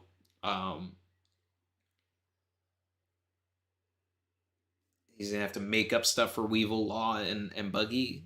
It's just the original 7 Warlords. I guarantee that.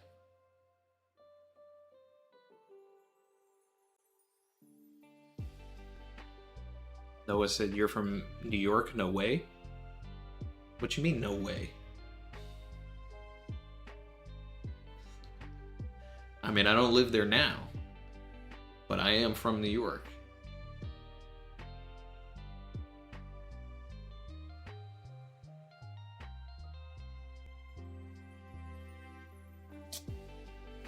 Fable said, if the next chapter York is still in stone, my lawyer is getting a bonus. Are you trying to tell me that this is some Mane Mane no Mi action? I don't think... See, but that's crazy, though. Because of York's size. Granted, we never saw him try to change into a giant or anything. Shout out to Gogeta Super Saiyan for subscribing. That's crazy. Nah, that can't be right.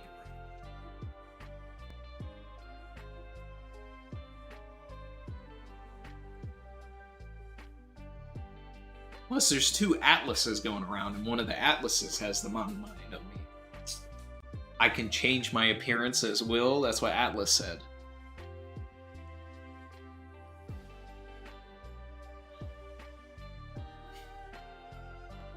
We're gonna get the 3rd iteration of the Mane Mane no Mi here.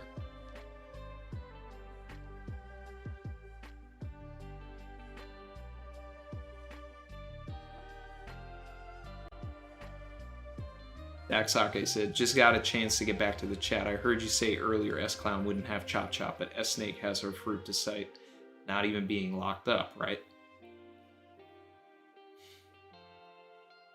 But Hancock was a slave. So I can buy that. I can buy that they got it back then or something.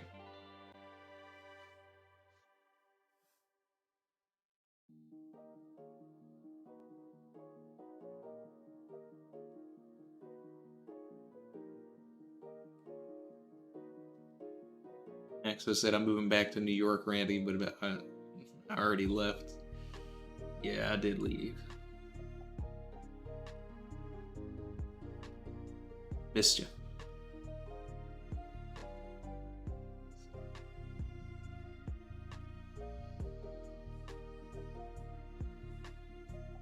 I said I became a Texan when I crossed the state line.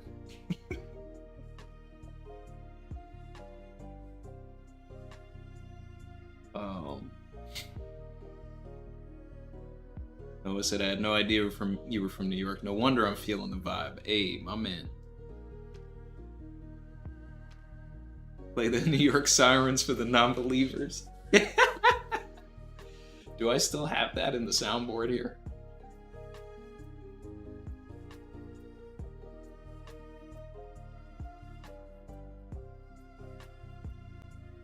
That's funny.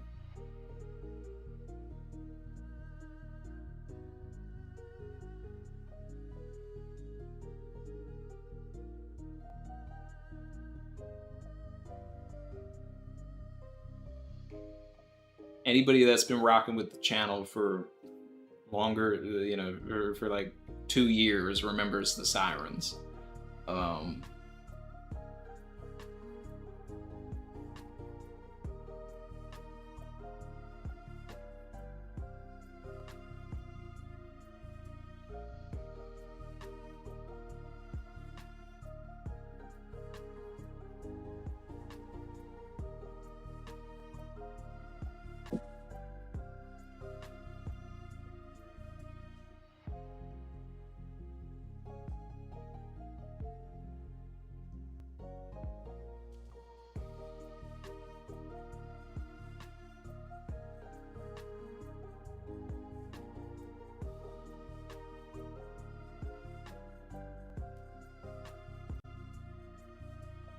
Savage.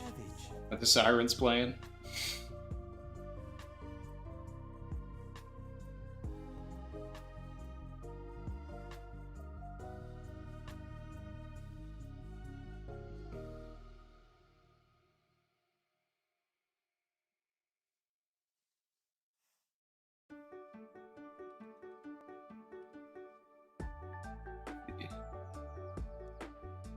I played the Sirens, but I don't know if they're coming through. Nope.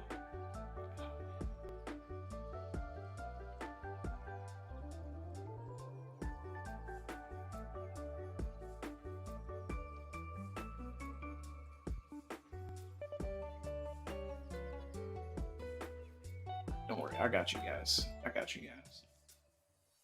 We're gonna take this back. Bring this back real quick.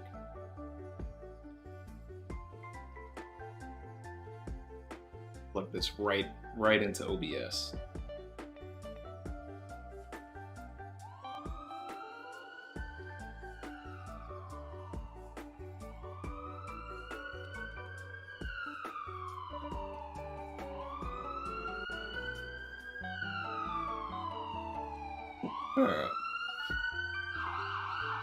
Zeus8546 said, I don't remember the chapter, but when they are all together, York is fat in one panel and skinny the next time we see her, which means she had to use the restroom. Maybe that's when she gave the order. We gotta inspect this bathroom real quick. And find out there's a whole office in there. It's a speakeasy. You press the button, door opens up, there's a whole lab. She's got a murder board, evidence, all this kind of stuff. The snail that she uses to talk to the Gorosei. We need to check that bathroom right now.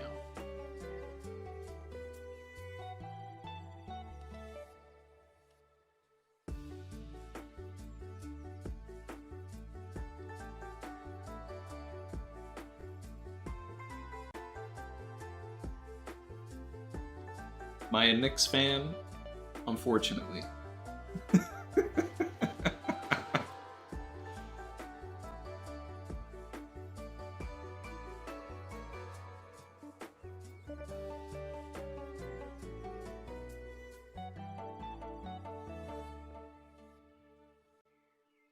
Fable said York's orders can't overpower Edison's order, though, right? Based on command hierarchy. That still needs to be explained. That's what I'm saying.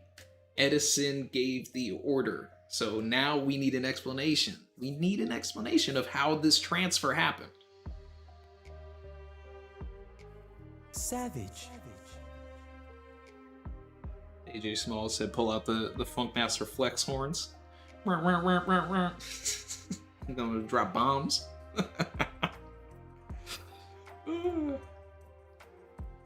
Noah said that sounds like outside. They're authentic. That's authentic. We took it back.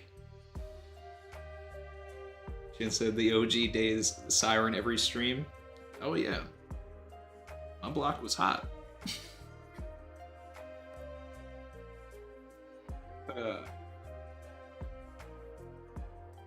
Fable's lawyer said magic bathrooms. My opponents are grasping at straws, Your Honor.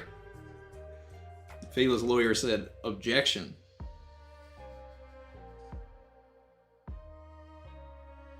Hearsay. Speculation.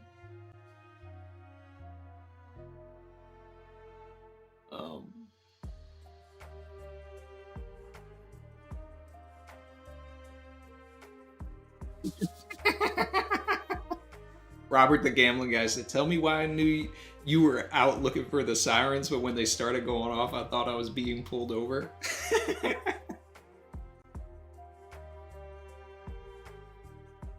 Oh, man.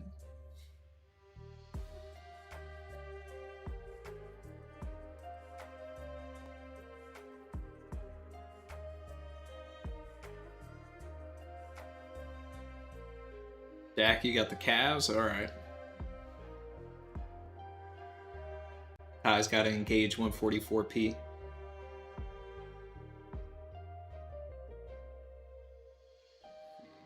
Emil said maybe the bathroom breaks not recorded P records. You got punk records, but they're not recording the P records.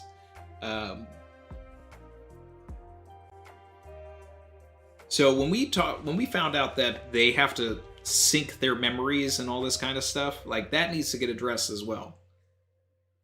Because I don't have the time to go back to the old streams or the old videos and all of that to pull clips like I used to, and I would love to do that, but I know I immediately said somebody's not syncing, and we need to find out, like, you don't address that without having somebody not, withholding information. So York is obviously the person that hasn't been syncing, otherwise everyone know what's going on. And maybe Oda's out for why York isn't syncing is because nobody wants to, like, remember going to the bathroom, so they're just like, York, you don't have to sync. It's okay. We don't need your memories. We get this sad backstory of, like, York completely getting, just trashed on by the other Vegapunks. Like, look, you've got one job, right? Just do your job. We've got this. We're going to handle everything, okay? We're going to do the smart things. We're going to build. We're going to take care of Egghead. Just go to the bathroom, okay? But I want to build and I want to help too. Know your role, okay? That's it. One job. 2 jobs. Do those 2 jobs. 3 jobs. You got to eat too. 3 jobs. Do those 3 jobs. Oh, 4 jobs. Sleep. Yep. 4 jobs. Only those 4. Don't do anything else. Don't even talk. Just go over there.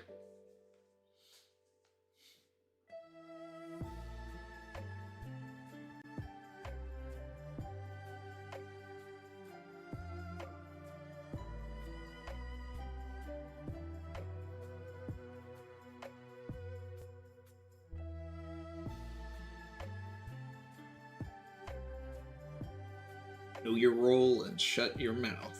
Yep. Back to the toilet, man. We got this. We got this.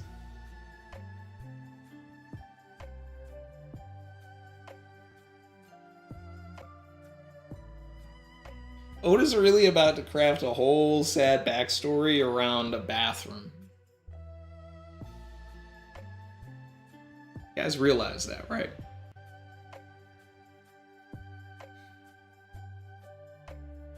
I even said it in the last video. I was just like, if York is the traitor, it's got Oda written all over it because he's getting ready for a poop joke. Like, I was like, I wanted it to be Stussy, but it's cleaner.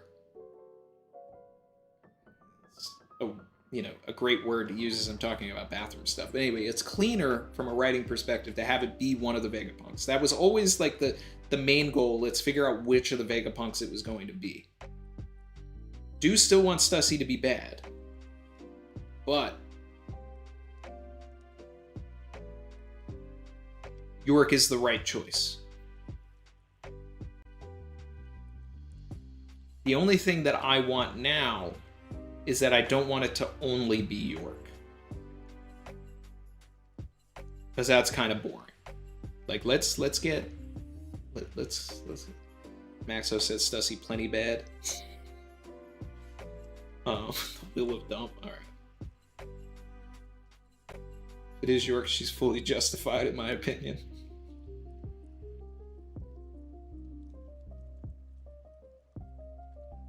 Aura said, hearing her 4 jobs spoken like that, she really blew it.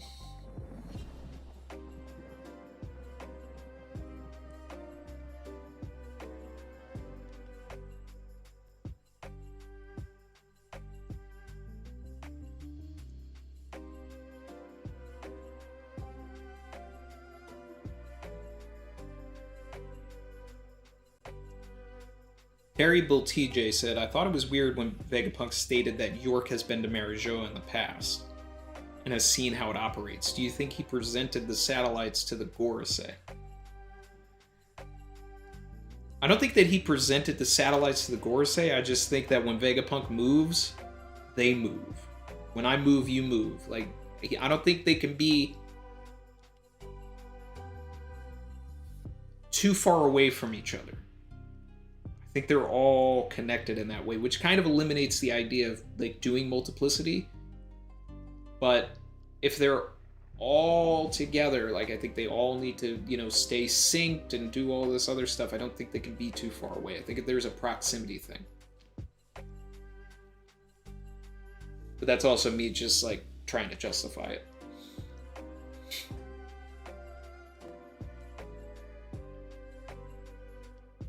Dax said, if York is working with the Gorosei directly, I think the shadow thing we saw is most likely Saturn with some crazy powers, since we know they're in cahoots for sure.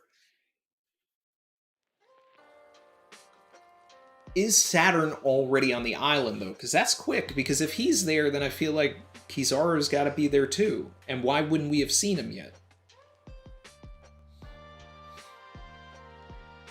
I feel like Oda's not going to just show us that they've been there for a while. I feel like Oda wants to do that end of chapter, like Kizaru touches down on the island page.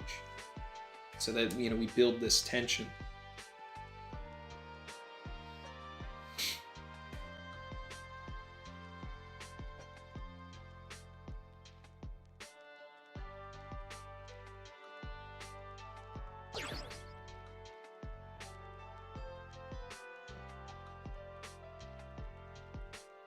You may not need to physically be there to do this shadow stuff.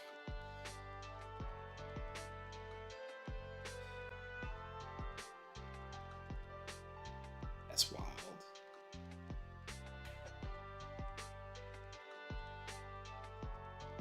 What kind of power would that even be?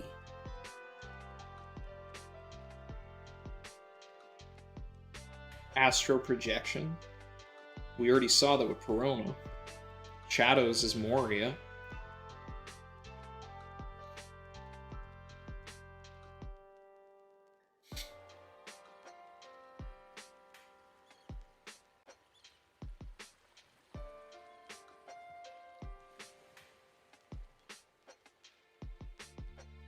The shadow really could just be S-Gecko. I mean, we did talk about that. We did talk about that. Nobody's, you know, remembering it, But at that point, like, if Vegapunk also recreated the Kage Kage no Mi, then what does Blackbeard need with Moria to begin with? Like, he doesn't even need Moria's powers for... See, like, that's another character that I think has to have a different devil fruit, and not the Kage. And isn't the Kage Logia?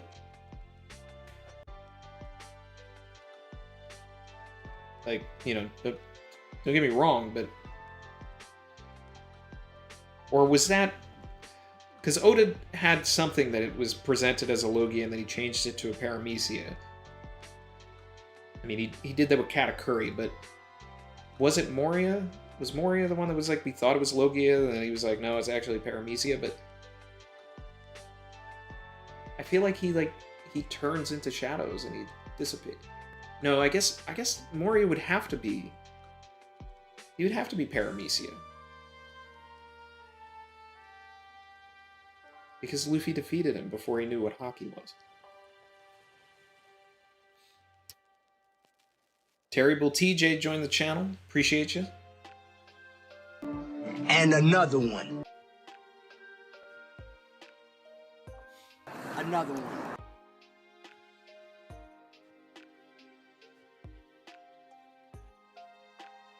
Maxo, I did like this theory when you brought it up before about Kizaru projecting his shadow onto Egghead from afar. Like, if it's via Kizaru, then I buy it. Like, I'm in.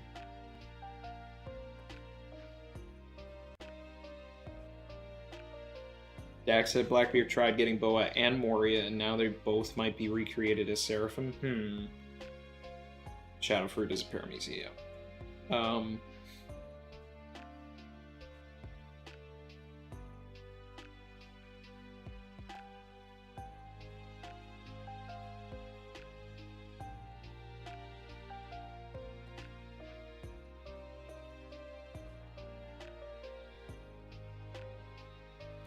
That was Magellan I was thinking of. I thought Magellan was a toxic Logia, but he ended up being a Paramecia.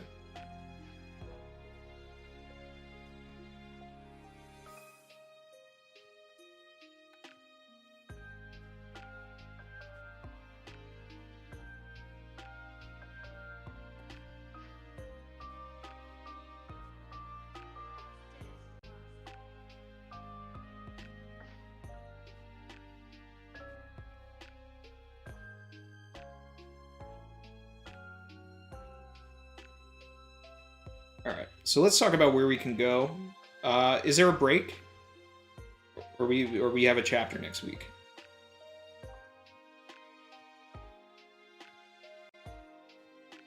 Let's head back to 1078.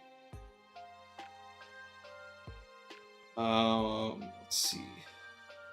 So, the two things I said we definitely needed from this chapter last week was we needed an update on what was going on with Jinbei and Stussy now that Sanji left them alone, and we started with that.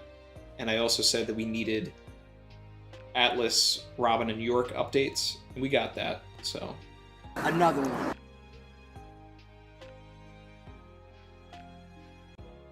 I was surprised in this chapter to get the Traitor, but I'm happy that Oda didn't drag it out.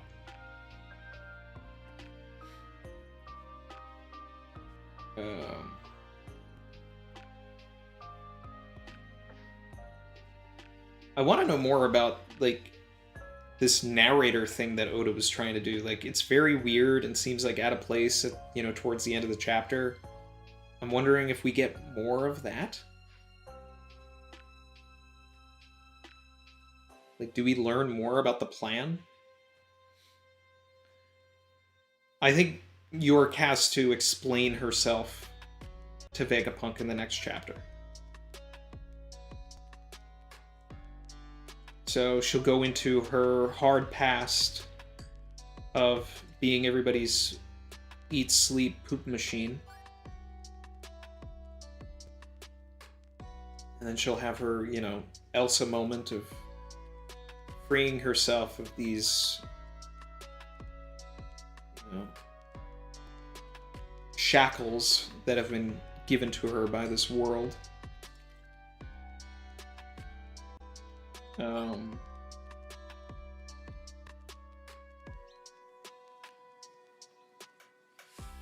I'm wondering if we do follow S Hawk and see where he's going in the next chapter, or if that's a 1080 thing.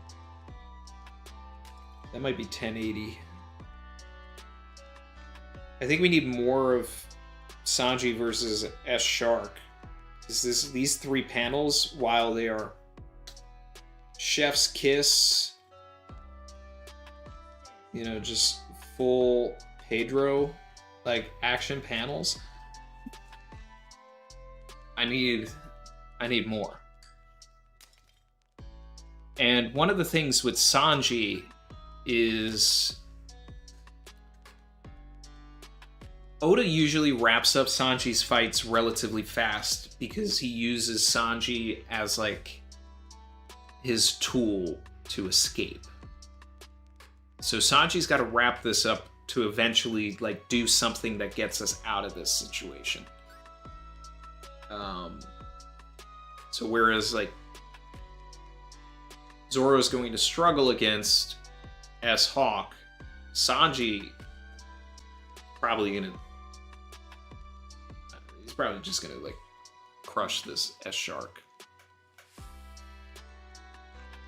That's our boy. That's what I'm talking about. Yeah. That's what I'm talking about too. Anyway. Do Atlas and Robin get downstairs in 1079, or is that 1080? Do we follow Brook and see what he's going to find? Do we learn that Edison is bad when he turns on Nami?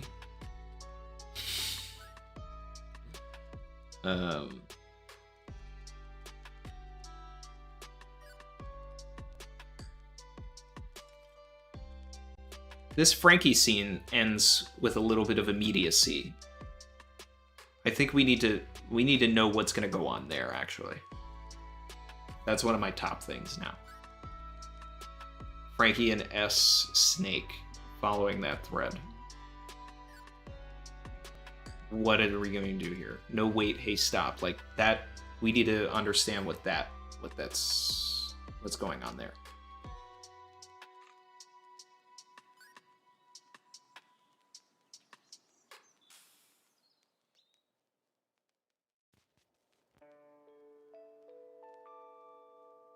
We could see Luffy and Lucci fighting S-Bear, but I think Oda will take a break from that to focus on some other things in the next chapter.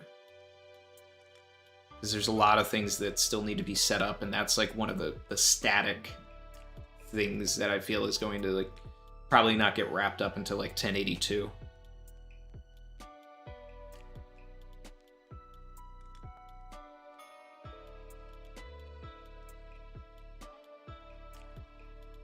I said the mega church sends its love to the Savage crew.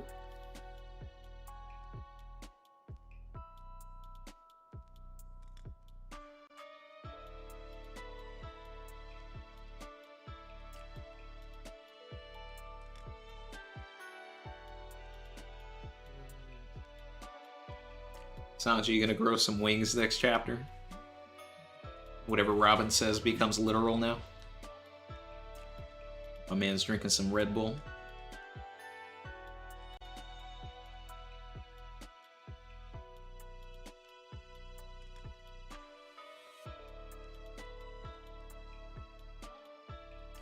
Shin had a good point talking about the Bonnie thing. Do we get into that?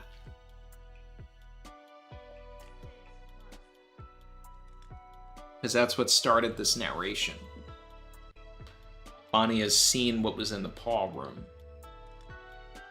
But now that she's gotten out of the paw and she's like reconciling the emotions from within, I now feel like that's something that may not get explored until the end of the arc. We're not going to have a mid-arc understanding of that. It's going to be something coming later. We could get an update of Kuma at Marijoa. Now that Bonnie's out of that realm, we could catch up with Kuma and see where he is in his climb up the red line.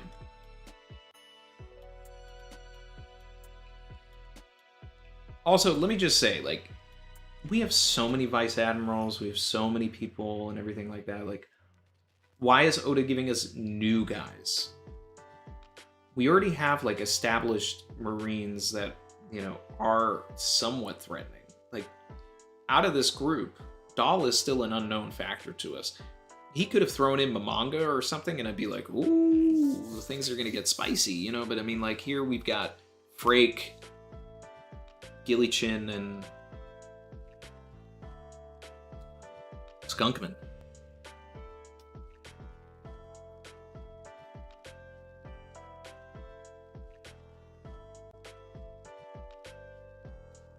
Ooh, that's interesting. LJ said, do you think S-Bear teleported S-Hawk down to the main Vegapunk?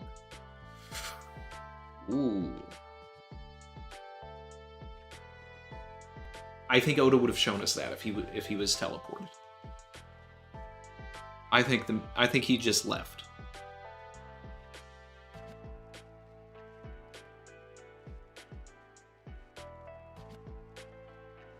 No break. All right, good.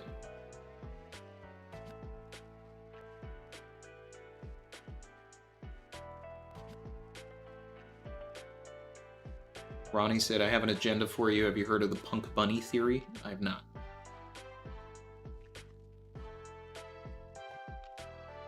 Will Frankie get an upgrade? He better by the end of this arc. Like, it's just needs to happen.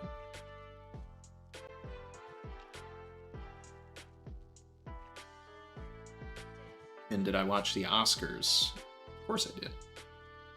That's my Super Bowl right there.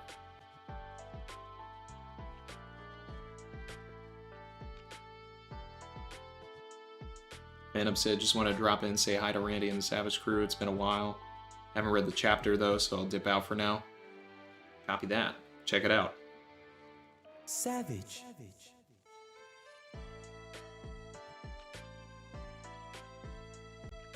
Dev said, the manga top tier. We know this. We know this.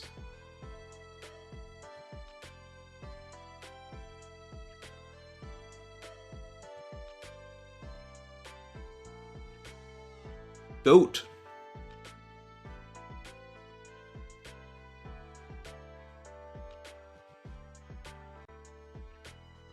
Oh yeah, speaking of figures.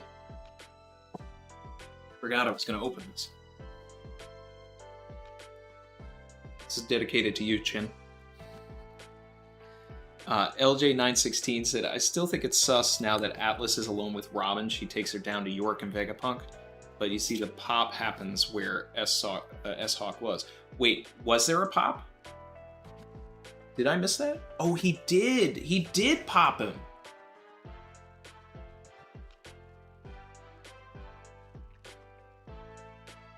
They popped him! Oh, I completely missed that! He did teleport!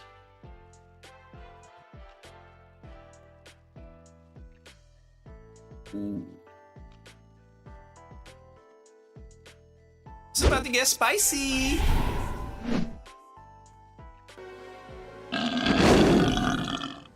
That's a spicy meatball. Yeah. Okay. That's spicy.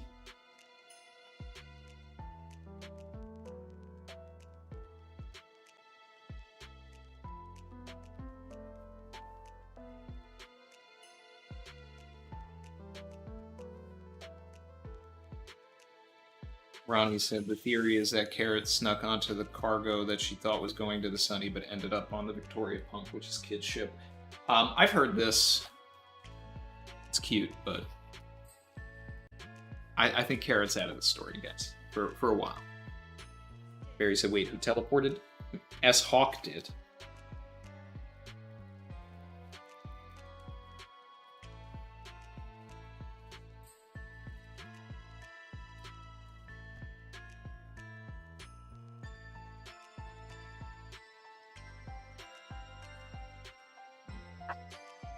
So where could he go? Is he going to catch the Marines as they arrive? No, he's going after... Could he show up to Atlas's group? Or will he show up to Sanji to have Sanji start sweating? Maybe. Because it's after the Sanji scene. Are they communicating? And S Shark was like, hey, I'm in trouble, guys. And then... possibility there.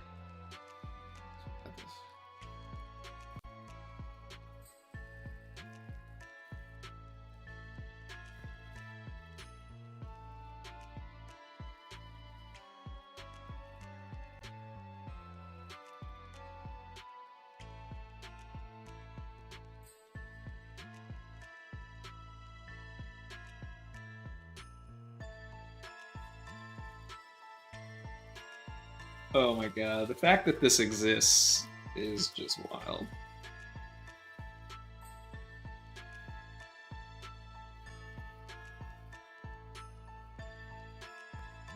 This was one of our channel goats during Onigashima. Like, let's, you know, we're well out of Wano, but let us not forget where we came from.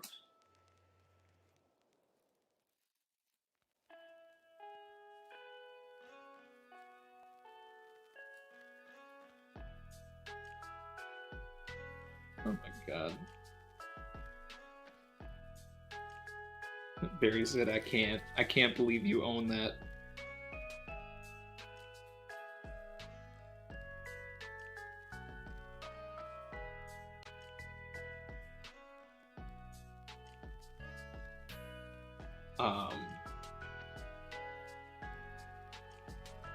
I very well could have passed on buying this, but you know, sometimes you gotta do it for the meme.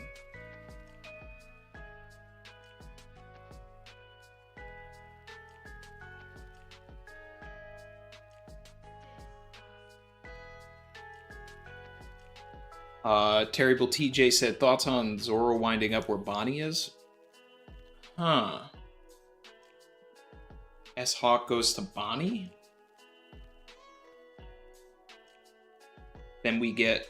What you just made me think of, whether it happens here or later, Zoro needs to save Bonnie. Why?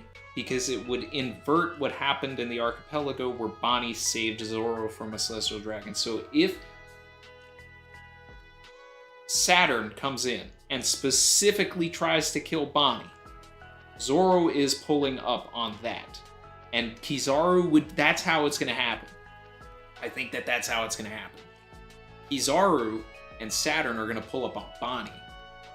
And Zoro is going to save her from Saturn, but Kizaru is going to get in the way, and that's how we're going to get the Kizaru versus Zoro fight.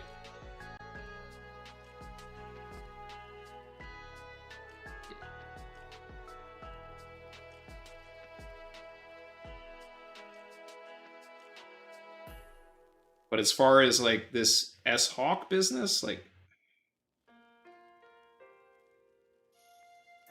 maybe that's why we don't get out of this, is because it is S-Hawk, Kizaru, and Saturn versus Zoro, and like, and then at that point maybe Kaku turns on him as well. Oh man, that would be insane.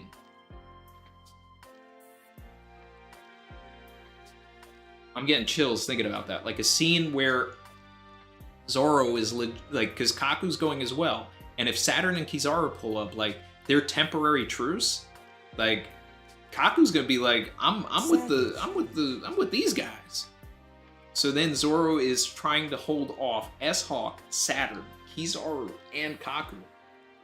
Oh my god, that would be like one of the peak Zoro moments of all time. Talking about all of this as I'm putting together a guy with a chicken for a butt. Fully together, full majesty.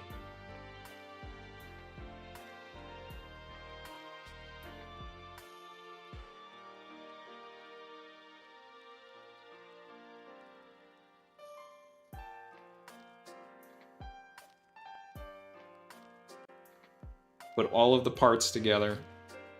He's done. He's complete. He exists. 4 tricks. The One Piece is real.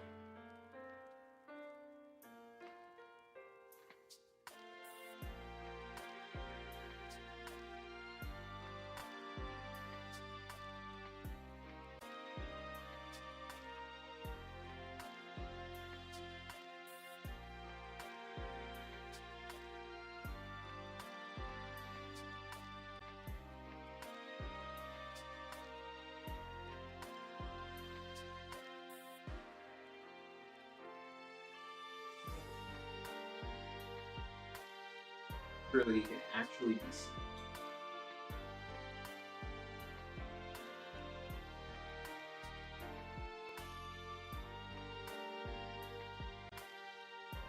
Yeah, that's pretty good.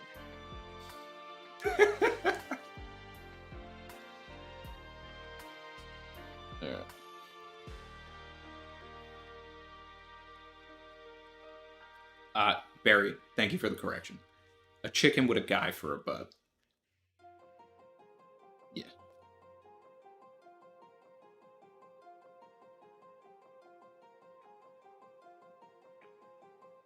Front and center, 4 tricks.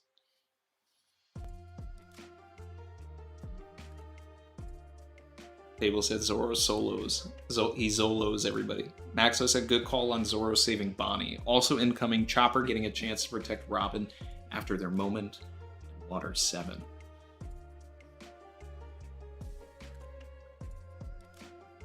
That's a good callback too.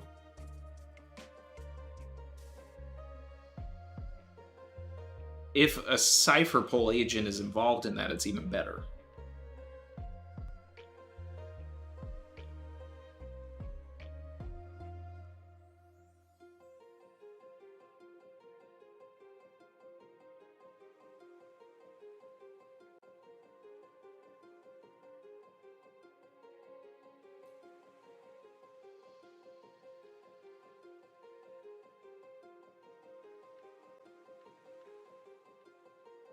Just saw the chicken emojis from your meal. I love that.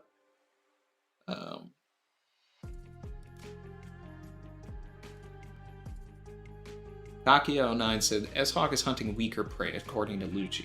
Robin's group is the odd one out since Sanji's with Nami Jinbei. Ceci's strong, yeah. S-Snake is where Frankie's group is.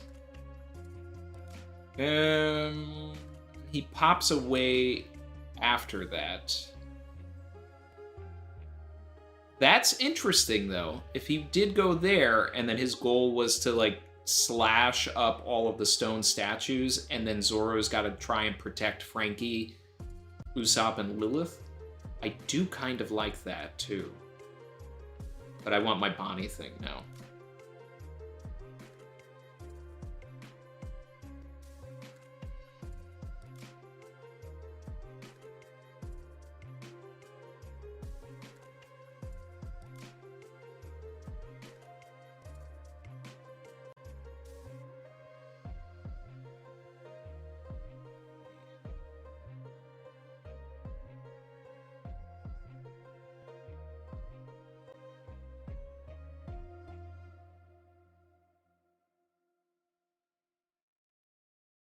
Catching up.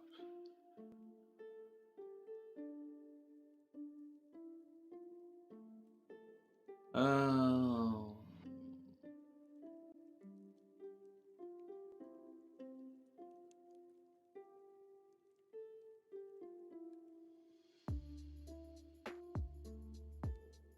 Deep says he doesn't think it's a Kuma pop. Might just be a cartoonish way of showing he disappeared. Either way, whether it's a pop or he like vanished because he's super fast, it doesn't matter. Zoro's still on the scene. He's gonna find him.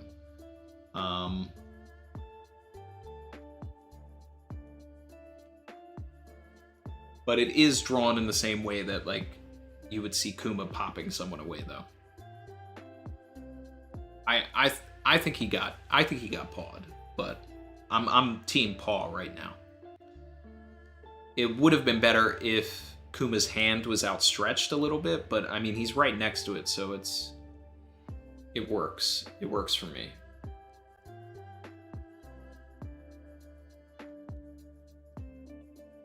I don't think he's going to pull up to Atlas, Chopper, and Robin's group, simply because I think there's more drama to be had if that group gets downstairs.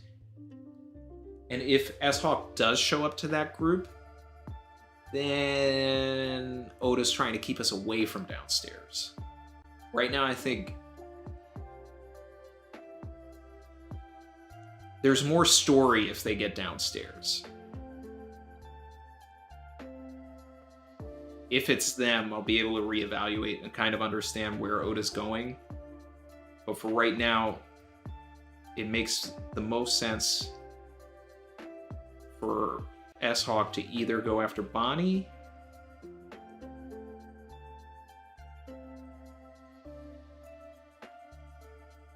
or Frankie, Usopp, and Lilith. But, I mean, they're already kind of incapacitated, so is he going after Nami?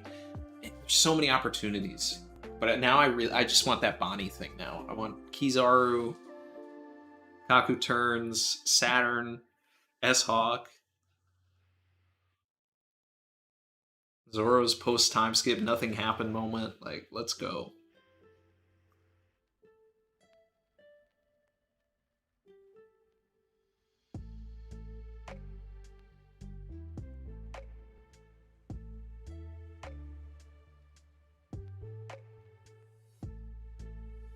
Jin said it makes sense that S-Hawk would go after Robin, Atlas, and Chopper, and be S-Hawk, York versus Tree.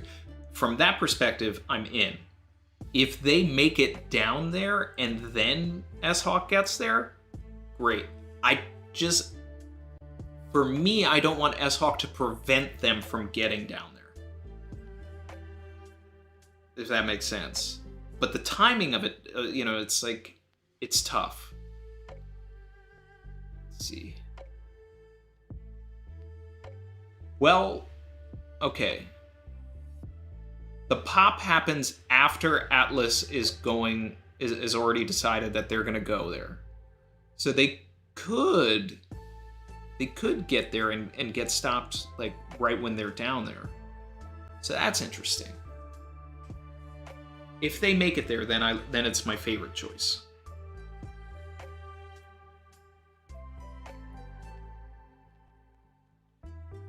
LJ916, Bonnie should still have the lightsaber. If S-Hawk shows up, plus the new Mark 50s Pacifista with bubble defense against devil fruits, plus hollow gloves. I'd love it if that lightsaber was, eventually used against Kizaru. And we need the photon gloves to come into play for sure.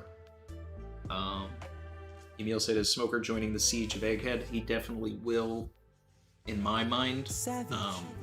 Still have to put up my Smoker video that I started a couple of weeks ago.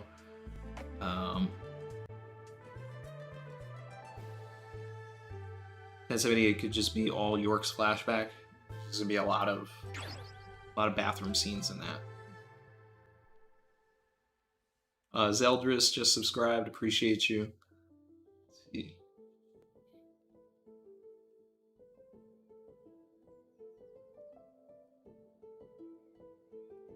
Something happened, yep. Rajul said if Kid versus Crocodile happens, who would win? Croc.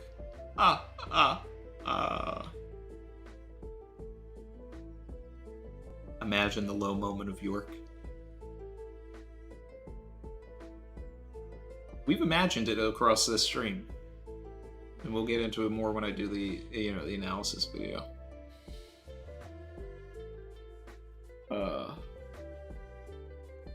Talk about the world shocking event, please. Let's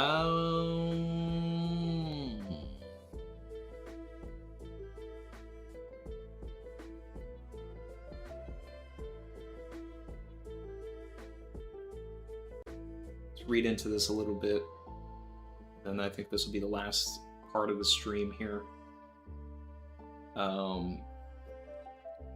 Let's see. This has been a record of the events before the day of the famous Egghead incident. Its course was set in motion 3 months prior. So we're going to be on Egghead for an entire day. Is that what Oda's trying to tell us? Their ship mysteriously vanished after 3 months ago. Come away from Egghead. Vegapunk is studying the Void Century. CP5 dispatched. No evidence. Ship mysteriously vanished after leaving Egghead. Subsequent agents were sent from Cypherpole 7, then Cypherpole 8.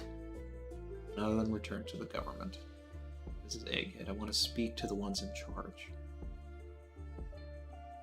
After a discussion between the 5 elders and an unknown figure, the genius scientist's betrayal had been made clear. The elders made the call to have Dr. Vegapunk assassinated. CP0 undertook the mission. When anticipating a counterattack by Vegapunk, the elders chose to make a visit in person with Admiral Kizaru as protection. Reinforcements were requested from naval bases far and wide. The deployment made it clear that they were expecting war. And into that situation sailed the ship of Straw Hat Luffy, Emperor of the Sea. The arrival of this unexpected variable unsettled the government, to say the least. Resolution of this incident the following day would inflict a kind of shock the world never saw coming. Oda's hyping this up. We're getting a war. We may be in for like 30 chapters of Egghead still. If we're getting a full day of Egghead fighting.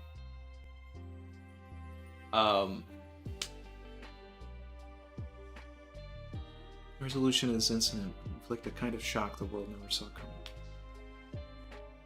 Well, I mean, a Gorosei member may go down, you know, so I mean that's kind of a shock. Something from the Void history or something like that may get disseminated to the people. We start our uprising. LJ916, how did York get unpetrified from S-Snake's attack? Very, very simply. We talked about this, you know, being a possibility a while ago. So S-Snake petrifies York.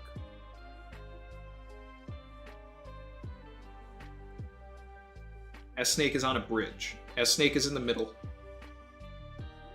We've got York over here. Usopp, Frankie, and Lilith are over here. S-Snake petrifies York. Then S-Snake blasts the floor of the bridge that they're on over here. So everybody else drops. So now it's just S-Snake and York on this bridge for more than enough time for S-Snake to depetrify. Then S-Snake drops down to where everybody else is. York goes and kills Shaka.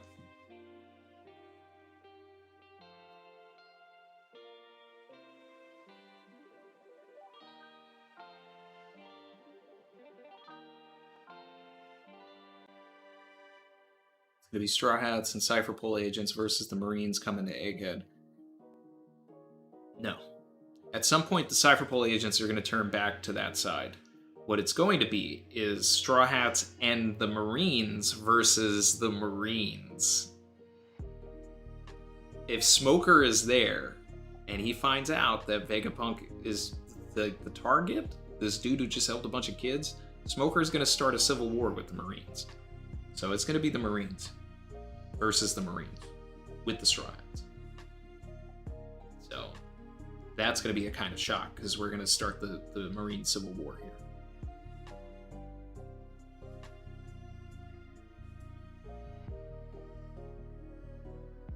Smoker agenda. Smoker agenda. And if Fujitora shows up, Fuji agenda.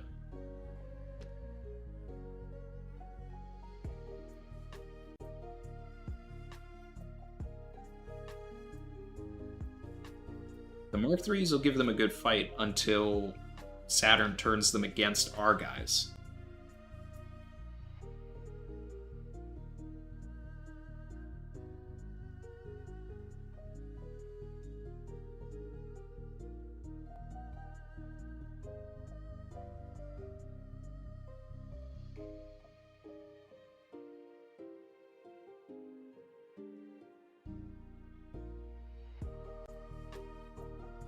LJ, is there a chance Saturn kills Smoker for disobedience? Yes.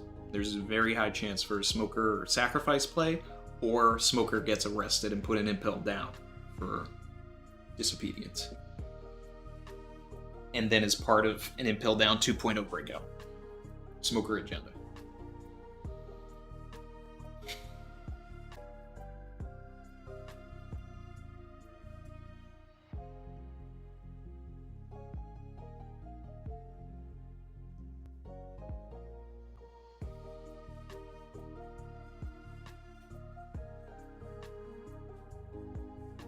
And that's wild. If Kizaru kills Saturn from behind and reveals he's Sword's founder, big event. Yeah, Kizaru is not Sword. Definitely not.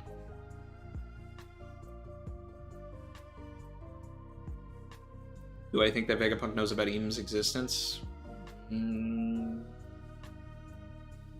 That's tough. That's tough. Kai said only Sabo does or did. We know at least Sabo does. But it's possible. With the way that they've been looking into everything. But I think if they... I think maybe that's part of this too. Why they're going so hard. But also if they were able to, like, if they were going to Lucia Sabo because he knew, then they would just Lucia. They wouldn't send all these resources here. They'd just be like, alright, we're just gonna drop this bomb.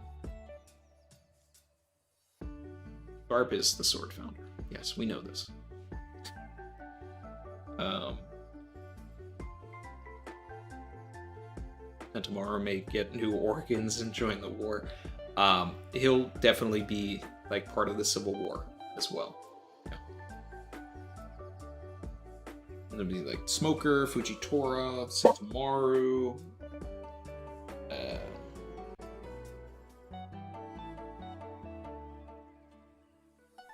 Ashigi, if she's there. Hina.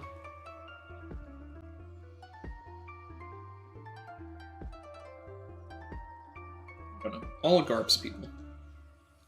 But I'm gonna start wrapping the stream up here. I just realized we've been going for a while. You know, we had a lot of stuff to talk about here. This was a we gotta talk chapter for sure.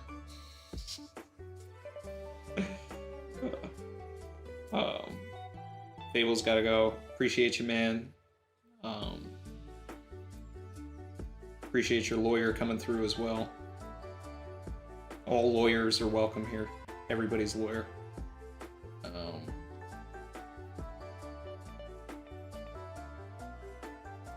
Do I think that Dragon knows about Eam? No, I think that Saba was trying to tell him. I think Dragon is totally out of the know on that one. Don't know if it's been mentioned, but the chance that maybe York eats Vegapunk for his fruit. Someone else did mention that. I don't know how that would work, considering that York is also made from Vegapunk's brain. So, like, technically, I think that York kind of already has a piece of the fruit, so... I don't know. Calling back to Big Mom and Mother Carmel, yeah, no, I get it, and she's, you know, huge and greed and a glutton and eats everything, and, you know, it's like... That would be dark.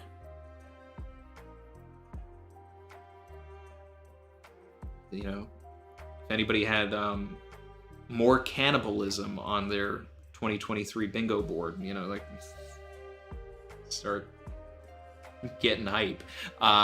No. Let's see.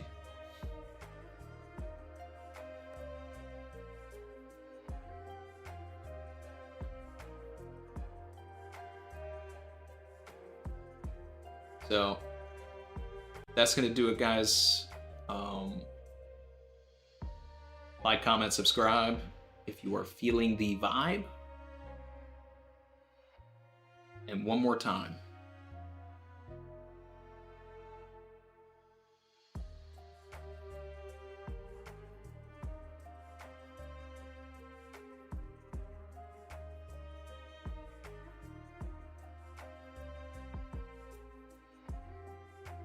Savage.